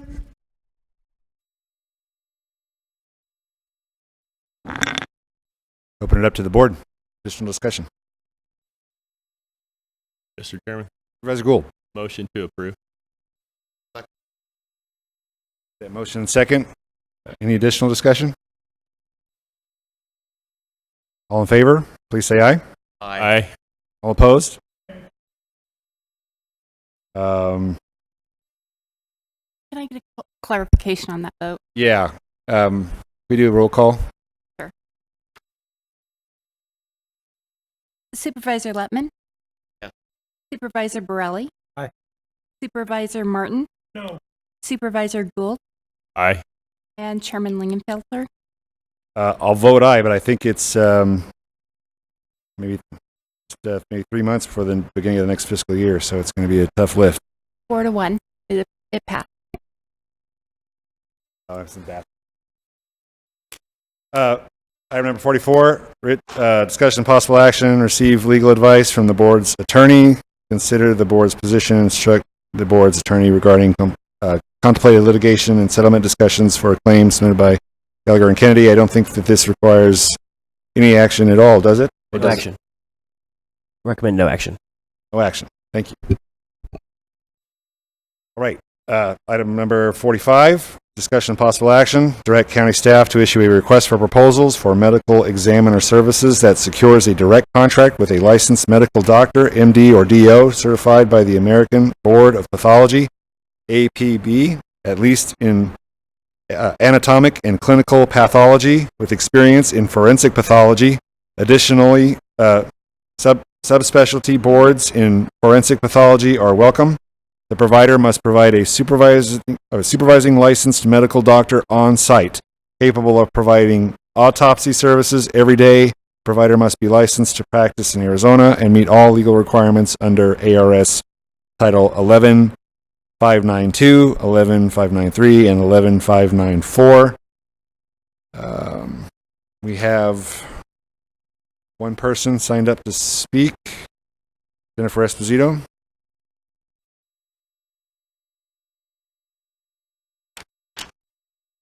Thank you, Jennifer Esposito. This is a good first step. It's a first step that should have been taken a very long time ago, like when you decided not to renew the other guy's contract. I know there has been much discussion that a lot of us have had to sit through on this, and not a whole lot of action moving forward to resolve the problem. One thing that came to my attention, the gentleman that spoke at the last go-around on this, who took time off, who I think is interested in the contract, he told me that Dr. Mosley, the gentleman that you used to have, was not a licensed pathologist. So that wasn't even a requirement before, but it was apparently good enough. But if you don't put out a request, you'll never get an applicant. It almost seems like this is an epic failure of the county manager who sits on the board of the hospital, who wanted to, rent you some space. I don't know, just me thinking out loud. But go for it. Get her done. Turn it up to the board. Chairman. Supervisor Gould. Thank you, Mr. Chairman. Supervisors, I decided that we should put something on the agenda because we need to do something. Whether you want to run with this particular request for proposal or you want to modify that, that's fine with me, but at least gives us a starting point. But we need to do something. We can't just continue to get reports, month after month on what's going on. Thank you. Thank you. Any other discussion? I would agree, Supervisor Gould. No harm in doing another adequate test of the market on this. I'd entertain a motion. Anyone else in the discussion? Do you have a discussion point, Supervisor Letman? A quick question. If Director Palmer, you are here.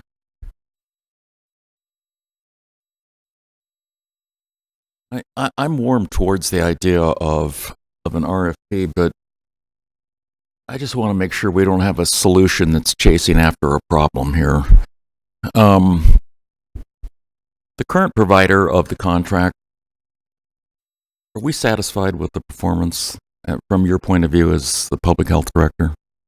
Chairman Lingenfelter, Supervisor Letman, at this time we have had no issues with the current provider. Okay, so we're on a status quo month to month, basically, Correct. without an RFP hanging out there.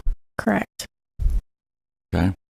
And in terms of the language written for this particular request, well, I guess I should be directing it over to Supervisor Gould, but I'm assuming based on state statutes, state requirements. And we've had a review from the attorney. And Attorney Davis, you can kind of update us. Can I get a clarification of your question for me, Supervisor Letman? It seems like our current provider isn't isn't operating per the language of this proposed RFP, if I read it correctly. So, how do I word this question? Is it, are we operating within the bounds of the law in terms of the way our medical examiner's office is currently operating if we're not adhering to the state statute that is incorporated into the motion for the RFP? As we are currently operating, yes, we are within the bounds of the statute. I would offer also that in all years prior that I can remember, prior to the current provider, Mojave County has always had a direct contract with a doctor.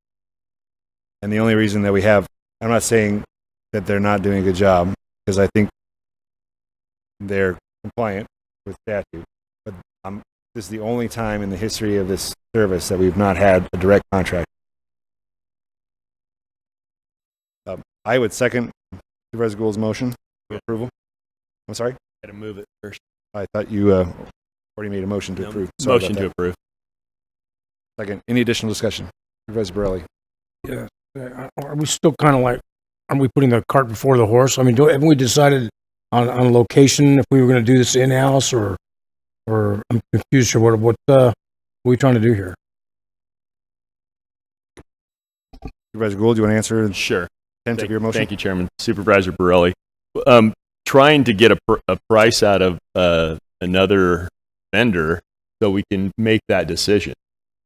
You know, whether we want to continue privatizing the whole thing with a direct contract with the doctor, or whether do we want to continue with what staff was presenting that had quite a bit bigger price tag. We don't know what the price tag is for this is yet. I think it's a good idea to find. Mr. Chairman. I would like to thank staff if I could. So what we asked you to do is go out, do the due diligence, bring us back numbers so that we know how much it's going to cost if the county were to decide to build a morgue, to refabricate or remodel a building. How much would it cost for staff to come in and be a part of staff? And you brought that information so that we could make an informed decision. When I look at all the things that Mojave County is faced with, we still have a general fund, structural imbalance. It's not a good thing to have to continue to dip into your contingency fund to balance your budget every year. I oppose that. So I think when I look at this, building a morgue, bringing staff in after we've seen the numbers, it's more of a nicety when you compare it to the priority of the other stuff that we have to allocate funding, which is limited to. We just had a presentation from the sheriff today. We had, prior to that, prior board meeting, we had a presentation from the court system. Those are mandated. We have to do those. We do the best we can with those. So this is really more of a nicety, I think, in my opinion, and not a high priority. I mean, we have to provide the service, but it's really the best possible service at the least possible cost. And I just don't think that Mojave County at this point in time, where we stand with our general fund, that we can afford to bring staff in-house or build a building. That's my opinion. Supervisor, Manager Alters. Mr. Chairman, and board members, thank you for the questions. I want to point out, as I read this language in itself, it falls short of addressing our concern of of providing these medical examiner services. And just for a refreshing of memories, medical examiner services consist of the pathologist. It consists of supporting staff, technician, investigators, and then equipment to transport. The board some time ago made a decision to award a contract with these services being provided by a third party. We were under those terms for 3 years, and we've had discussions on and off as to whether we want to have them in-house or external, similar to what we have now. the direction that the board gave staff to research and report was conducted and completed. Our report to you was that to bring it in-house, it would cost what we presented to you, because it would require to bring these investigators, technicians, transport vehicles in-house, and then have a morgue to operate from. We are still awaiting a board decision as to where we go from here. Comparing in-house cost to other comparable counties, we were comparing apples to oranges, because our in-house does not include the medical examiner. That was left out of the discussion. However, what we have today currently meets the requirements of the law. We're not having any problems with it, and it's being provided at less than what it's costing comparable counties to provide these services. One way or the other, we need to, this language, if I understand it correctly, it's dealing with the medical examiner. It leaves out the investigators and the equipment and the morgue. So I would caution, because several months ago, if I'm not mistaken, it was either September or thereabout of last year, the board directed staff. The board made a decision to have these services provided as a package and to be done by a third party, and directed staff to to go through a request for proposal or an RFP. We did. We went through a complete process that included medical examiner, equipment, and technical staff. We reviewed those proposals. We presented them to the board, and the board opted to not make a decision and not go with the recommendation of the staff at that time. So since then, we've gone on this month-to-month basis. Here we are. We're in March. We do need a decision because we need to put a number in our budget for FY26. That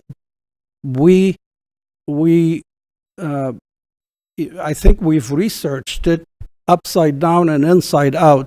I think it's a matter of just making a decision to proceed, and one that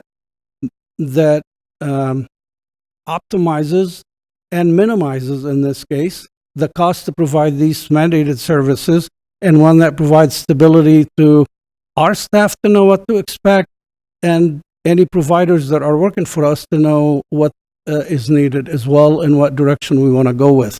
I really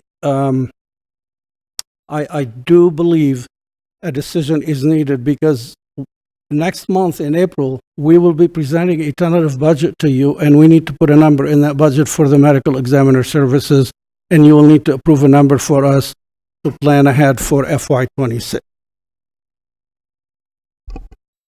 Harris? Supervisor Martin. Yeah, I don't know about everybody else, but I agree. We've went this thing inside and out. I've been to Mojave Valley. I've been to Coconino County. I thought we had a decision. I thought we looked at the money and said, we cannot afford at this time to bring this in-house. And there wasn't any problems, except with Dr. Swap, with having Mr. Hassett and his organization do this on a month-to-month. And I think the question was even asked to Mr. Hassett, are you willing to continue to do that? And his answer was yes. So I kind of agree with Rich. I think we're making a problem when we don't have one. I thought we had already voted for it. We were going to go month to month. Hassett agrees with it, and I don't have a problem with it. I don't think we can afford bringing something in the house, because we know what the medical examiner is going to cost. It's going to be $300,000 to $450,000. We just don't have that money. Supervisor Burley, do you have a comment? Yeah, I think it would be prudent for us to, continue what we're doing until we can come up with a more rock-solid solution to whether we are going to bring it in-house or we are fiscally set in the future. So, right now the short-term solution is working. I think a long-term solution can be gained by let's get our fiscal feet underneath us and see where we are going on in a planning something rather than try to go out there too prematurely. I understand the intent of Supervisor Gould of, hey, look, let's get a price tag, let's get an estimate from another third party and see where that goes. But I think it's a little premature when I don't know. Don't think. I'd say my concern is exactly what's been pointed out. Right now, we're in a month-to-month contract. We shouldn't be going another year or 2 years on a month-to-month contract. We should have a contract. I mean, we postponed or denied the last time a contract came in front of us because we didn't have the information on staff. We didn't have the information on facilities that we could renovate. We didn't have information on the components that make up this service that we have to provide. Mr. Chairman? I'm not done yet. I'm sorry. To listen. Don't listen to wait for your turn to speak. And now that we have those amounts, I mean, it's pretty clear that we can't afford to bring that in right now with all the other things that we are charged to do in a budget. But I don't think that it's a good idea to go month to month for another year or 2 years. So no matter what, we have to go through another RFP to do an adequate test of the market. The second thing I want to ask, and I don't know if Director Palmer, if you can answer this question, something that I think is very important to the families that use this service. There's one sentence in here, and I want to know if we comply with this or not. That there's a supervising licensed medical doctor on site capable of providing autopsy services every business day. I think what the best practices from what I've heard is that within 24 hours or maybe 48 hours or 72 hours on a weekend, but that we don't have families out there waiting for a week or 2 weeks or longer to get an autopsy done. Do we comply with that? Do we have somebody, a licensed medical doctor on site right now that's capable of providing autopsy services every single business day? Chairman Lingenfelter, there is not a physician that's on site every single day. However, if an autopsy needs to be done, there are enough locums that can come up and do it on an emergency basis. So autopsies are done weekly, sometimes twice a week. And then if there's one that needs to be done immediately, then there are locums and Dr. Mosley who can do those.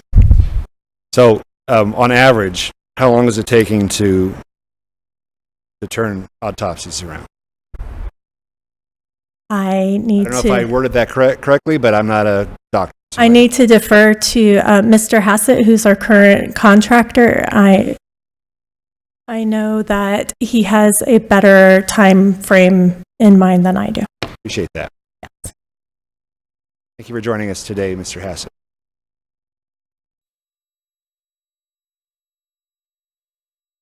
Good afternoon, Mr. Chair, supervisors. Thank you as well.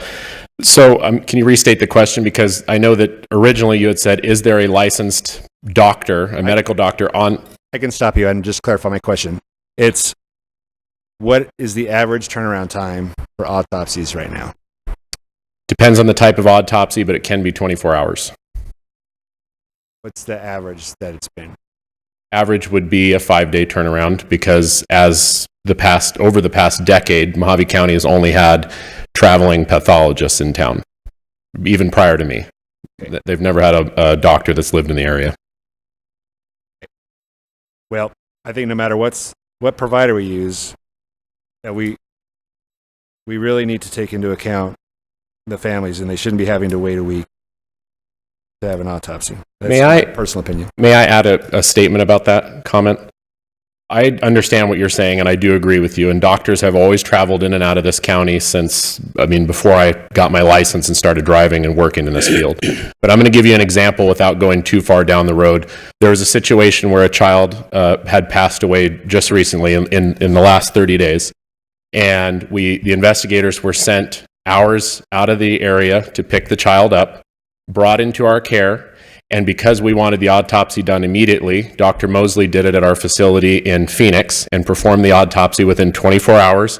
And the body was brought back into our care and ready to be released to the funeral home of choice to the family. So in the circumstances of us not being able to provide to the family, that's not in question. We're able to make those adjustments and make those moves accordingly as a private practice to accomplish those autopsies. So a situation that you're referencing about the families having to wait, a couple weeks ago was a perfect example of how we don't allow that to happen in those circumstances. But thank you. Thank you for your testimony today. Supervisor Borelli. Yes, thank you, Mr. Chair. In what location are these autopsies predominantly going? My apologies, Supervisor Borelli. They're performed at our facility in Fort Mojave. You just said one was done in Phoenix? Because we wanted a quick turnaround time due to the nature of the circumstances of death, which I'm more than happy to explain to any supervisor after a meeting and off public record. Supervisor Gould. Thank you, Mr. Chairman. It's not a question for you, Mr. Haslett. Thank you. Kara, can you, I know we're on month to month. Is the price that we're being invoiced the same as the price under our contract? Good afternoon again. Supervisor Gould, yes, we are still paying the same rate that was under our contract on a month-to-month basis. I would also offer, if the desire of the board is just consistency and not to use staff time to go out and do another RFP, we did test the market back in August, and we went through that process. I understand, Supervisor Lincoln-Felter, your questions about turnaround time of the autopsies, but we do still have an option. We could amend our contract with Dr. Hassett. No, with John Hassett, and which includes Dr. Mosley and the locums that he has on staff. We could amend that contract to take a more consistent, rather than going the month to month without an amendment. If you guys directed me to do 6 months, a year, whatever you would like, we could amend the existing contract and take a renewal option. We still have 2 years. I guess not 2 years. We would have had 2 years back in November, so we still have probably about a year and a half of renewal options on that contract that we could take. Mm-hmm. Mr. Chairman. Andrew Elders. Mr. Chairman, for the record, I was not recommending a month-to-month continuation. I think it's important for us to be clear as to the next steps, and if indeed the board wishes to continue in this current arrangement or any other arrangement, our recommendation would be that we provide a duration that can be laid out and can establish expectations, so a provider would know what is needed and how to plan for it, and staff and so on. So just to clarify, my recommendation was really not to continue on a month-to-month basis. And I do also believe that the information we had provided to the board had pretty much concluded, and we were ready for a final discussion that will provide a clear decision going forward. We have a motion on the floor? I second the motion. Any additional discussion? Question. Yeah. Supervisor Borelli. The RFP doesn't obligate us to anything. It's just an estimate, correct? Just testing the market.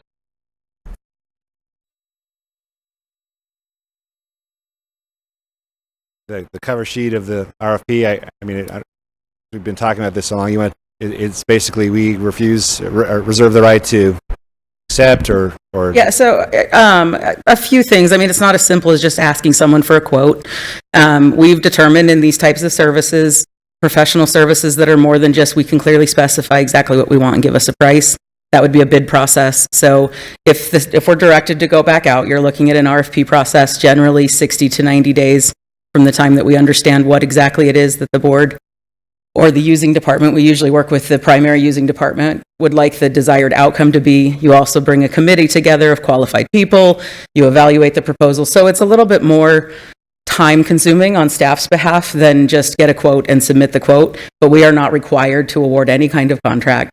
I think it would just potentially be kicking the can down the road a little further though, but whatever the board directs us to do, we can manage. I would think our turnaround time would be somewhere 90 to 120 days from this meeting that we'd be ready to bring an award recommendation to the board. What you guys do with that recommendation is your prerogative. Thank you, Director Ashton. I have a point, Chairman. Supervisor Letman. So, question, we have the procurement department for a reason, so I'm assuming you didn't critique the language of this proposed motion, the way this RFP is to be written. Would that be correct? Are you asking if I reviewed Supervisor Gould's motion before he submitted it? No, we did not review Supervisor Gould's motion. We'll do our best to comply with whatever the board asks us to do. We'll work with County Attorney's Office, make sure that what we're doing. My personal opinion, professional opinion, I would shy away from being overly restrictive. We'd risk not getting any responses. I think that that's the struggle. The heart of the issue that we're having when it comes to pathology services are there not enough pathologists to meet the need across the country. And so doing anything to limit competition just makes it less likely that we'll even get a viable response. But if you want us to test the market and go through an RFP process, we're county employees, we're paid to do that work. Procurement department staff are trained in contracts, they're trained in negotiation. That's why we pair them up with departments, user departments that actually do write the scopes of work, the scopes of services that are bid out. And that seems to work pretty well. Thank you. Mr. Chairman. Attorney Davis. Sorry to add to the chorus for this. I know we all are anxious to get out. I just wanted to clarify for our purposes, Supervisor Gould, is the purpose or the intent to exclude the current model, or is it to restrict the RFP, or what is the purpose of the motion? So that we have a direct contract.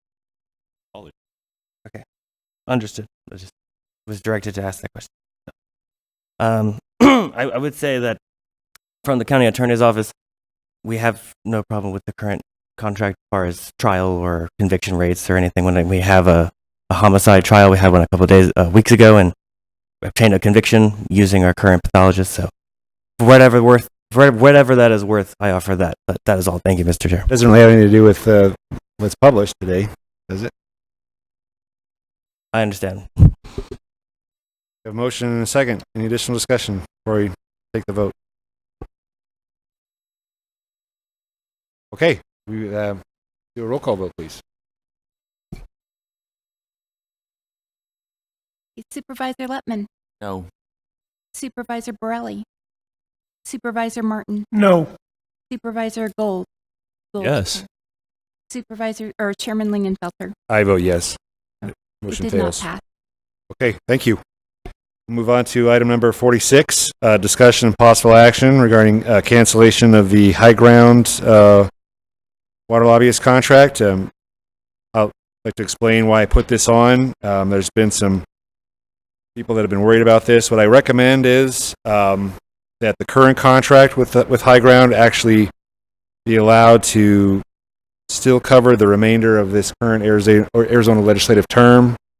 There's still a chance that we can get something done on rural groundwater this year, and perhaps even, hopefully there wouldn't be a special session required, but I'd like to say that the High Ground contract would terminate at the end of August.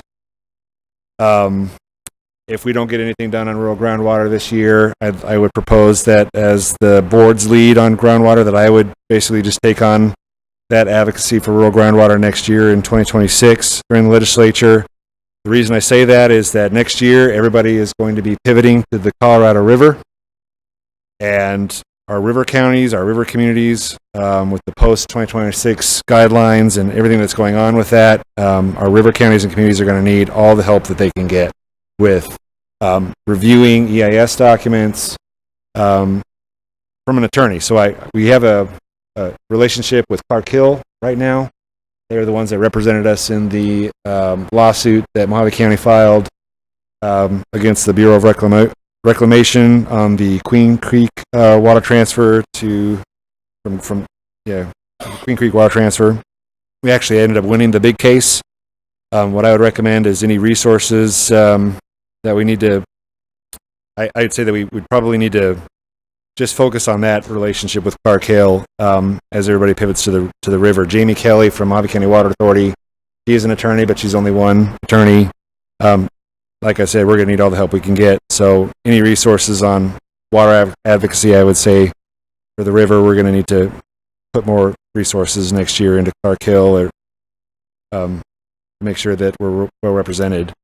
If we were to cancel this contract in August, and I would take on the rural groundwater stuff, that frees up their contract amount. I know that there's a PIO thing that's coming up, which isn't on the agenda, but I would say, I think if we were to take this contract sum and perhaps the PIO contract sum that'll come up in the future, whether or not we need one or not, but if we said that we're just going to take both those amounts, that we'd be able to almost cover 2 new deputies on the street up.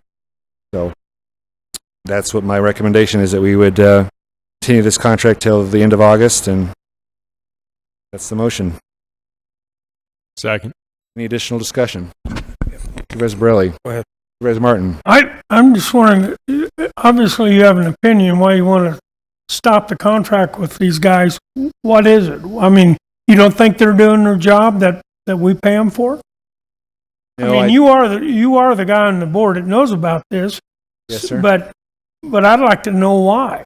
You know, why would we discontinue the contract if he's doing the job, or if he's not doing the job? That's your recommendation. Appreciate the question for clarification. I do think that they're doing their job. They're doing the best they can with what they've got.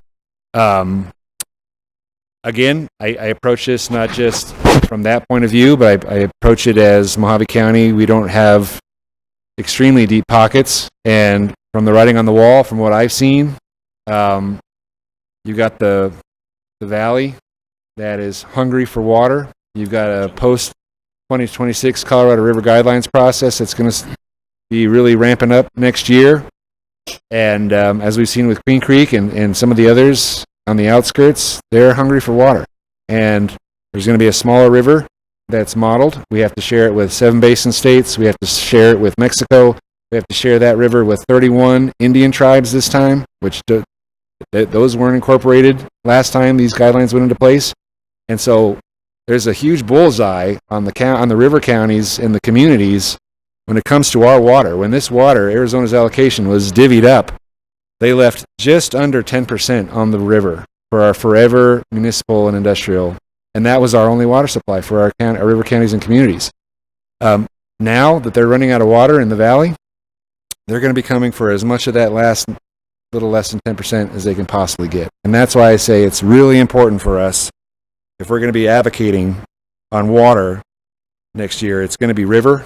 We need to have Clark Hill at our side. We need to be having them, paying them to provide us with comments that we can submit on behalf of Mojave County on the EIS documents and all the other things that are going to be going on, representing us in those big public processes.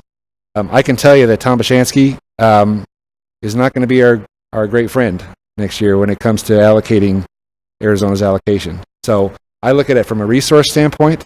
I have been doing the groundwater and the river stuff, the groundwater at least, for almost a decade of my life now, both with the city of Kingman as the vice mayor and now here, this is my 5th year on the board doing the groundwater stuff. Our advocacy points have never changed.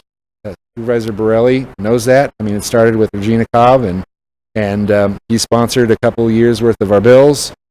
What we've advocated for has never really changed, and I believe that I can advocate on that still very strongly next year.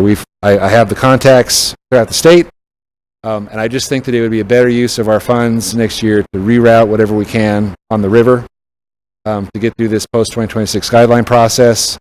We're going to need to have an attorney. My only complaint, if I had one, is that when we first started with High Ground, we had Patrick Cunningham. Patrick Cunningham was an attorney at High Ground. He retired. There's a gentleman by the name of Jeff Cross.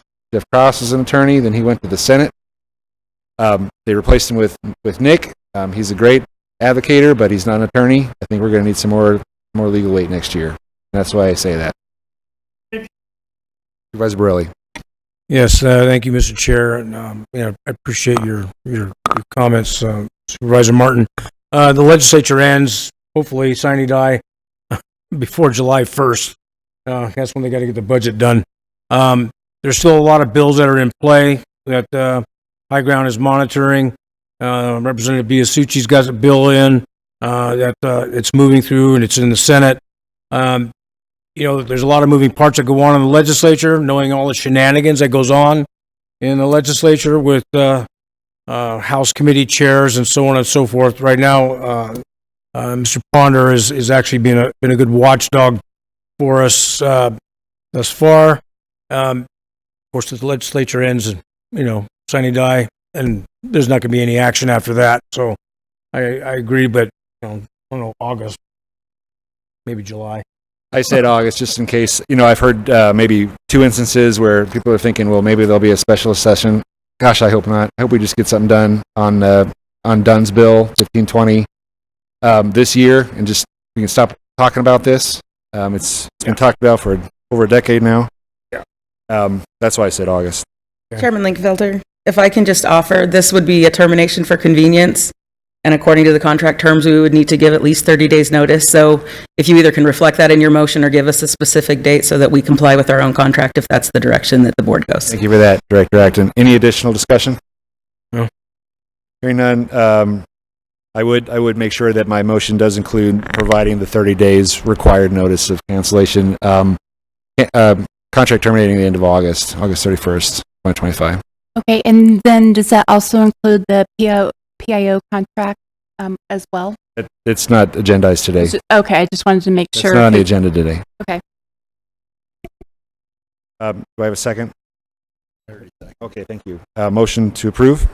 All in favor, please say aye. Aye. Aye. Opposed? I just appear to have it. Do have it so ordered.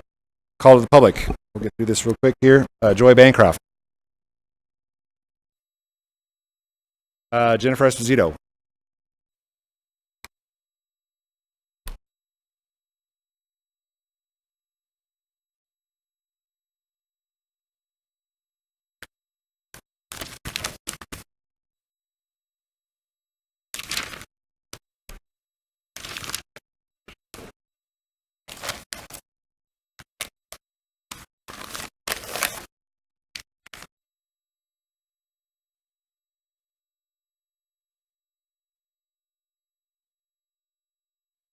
Thank you, Jennifer Esposito. You might want to turn that the other way. At the last meeting, I don't know what I was more disturbed about, that you guys sent the animal shelter director and the communications woman to an event that was sponsored by a cult, or the fact that she couldn't do a simple Google search beyond putting best friends in the thing and going, oh, look, here's Wikipedia. And I asked the cult if they were a cult, and they said no. So here's the thing, right? This is what you call due diligence. It took less than 30 seconds to put it into the search engine and put the Process Church of the Final Judgment plus best friends. That's how you do a search. And lo and behold, guess what? You didn't know. You didn't know that they have a Facebook page. The Process Church of the Final Judgment. They have a YouTube channel. They have there's since the original story broke about 20 years ago. There's threads on Reddit about them. Children who were raised in the cult, who were neglected by the cult. There's even a museum of the Final Judgment on YouTube. You might want to watch a couple of those short little video tours. The stuff's pretty creepy. But what you also weren't told is that founder Marianne de Grimston, a.k.a. the Oracle, she lived at the animal shelter until her death. When that property was leased for the animal shelter, it was still the foundation church. It was only after several years of figuring out that there was lucrative money to be made in animal rescue rather than, whatever the end of the world or whatever it was in that particular incarnation and whatnot. But as I told you, original founding Inner Circle members are still running the show up there. And, you know, in the supporting documents, it says that the animal shelter partners with Best Friends. None of you asked, well, how long have you been partnering with the cult? Did it start only with the new $7 million animal shelter debacle, or were we partnering with them when we had the old shelter that we're now putting up for sale? You know, what is our partnership arrangement? You know, whose brilliant idea was it to partner with the cult? Was it Elter's? Was it somebody else? Somebody should be fired. I don't know. That's just my personal opinion. But the thing that I didn't have time to tell you is how they actually shelter their animals up there in like big round enclosures where they all run free, which is why animals who don't play nicely with other dogs and whatnot don't last long up there. Right? I'm not sure what practical things they could have actually given at that thing. And we should be dealing with Nathan Winograd and the No Kill Now movement because they have practical sheltering solutions that we should be looking into. But you blew it. Mr. Walter Spar.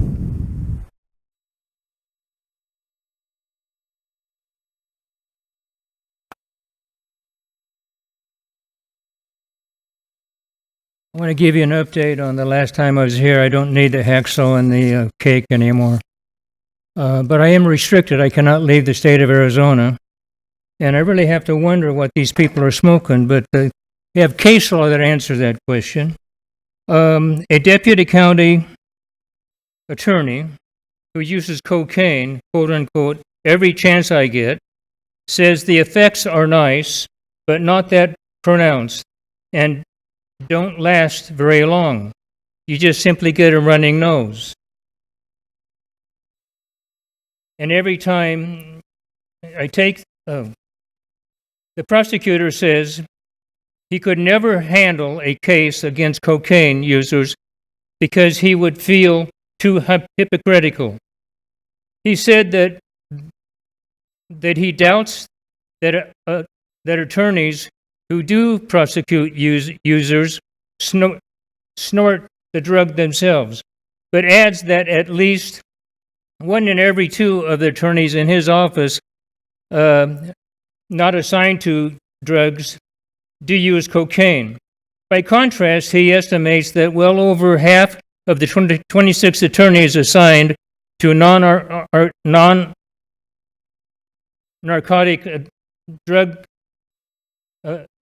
felonies in the county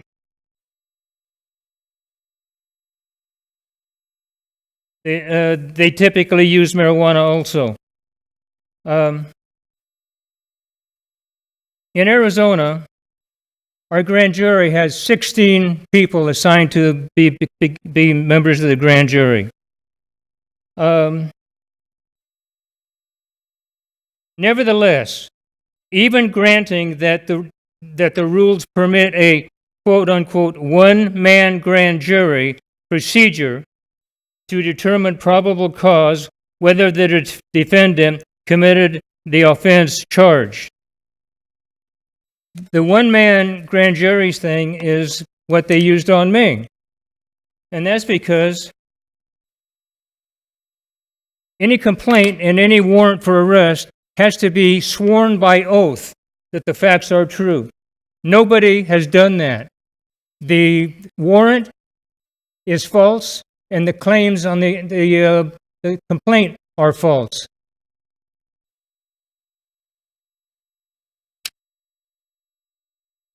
The judge in the case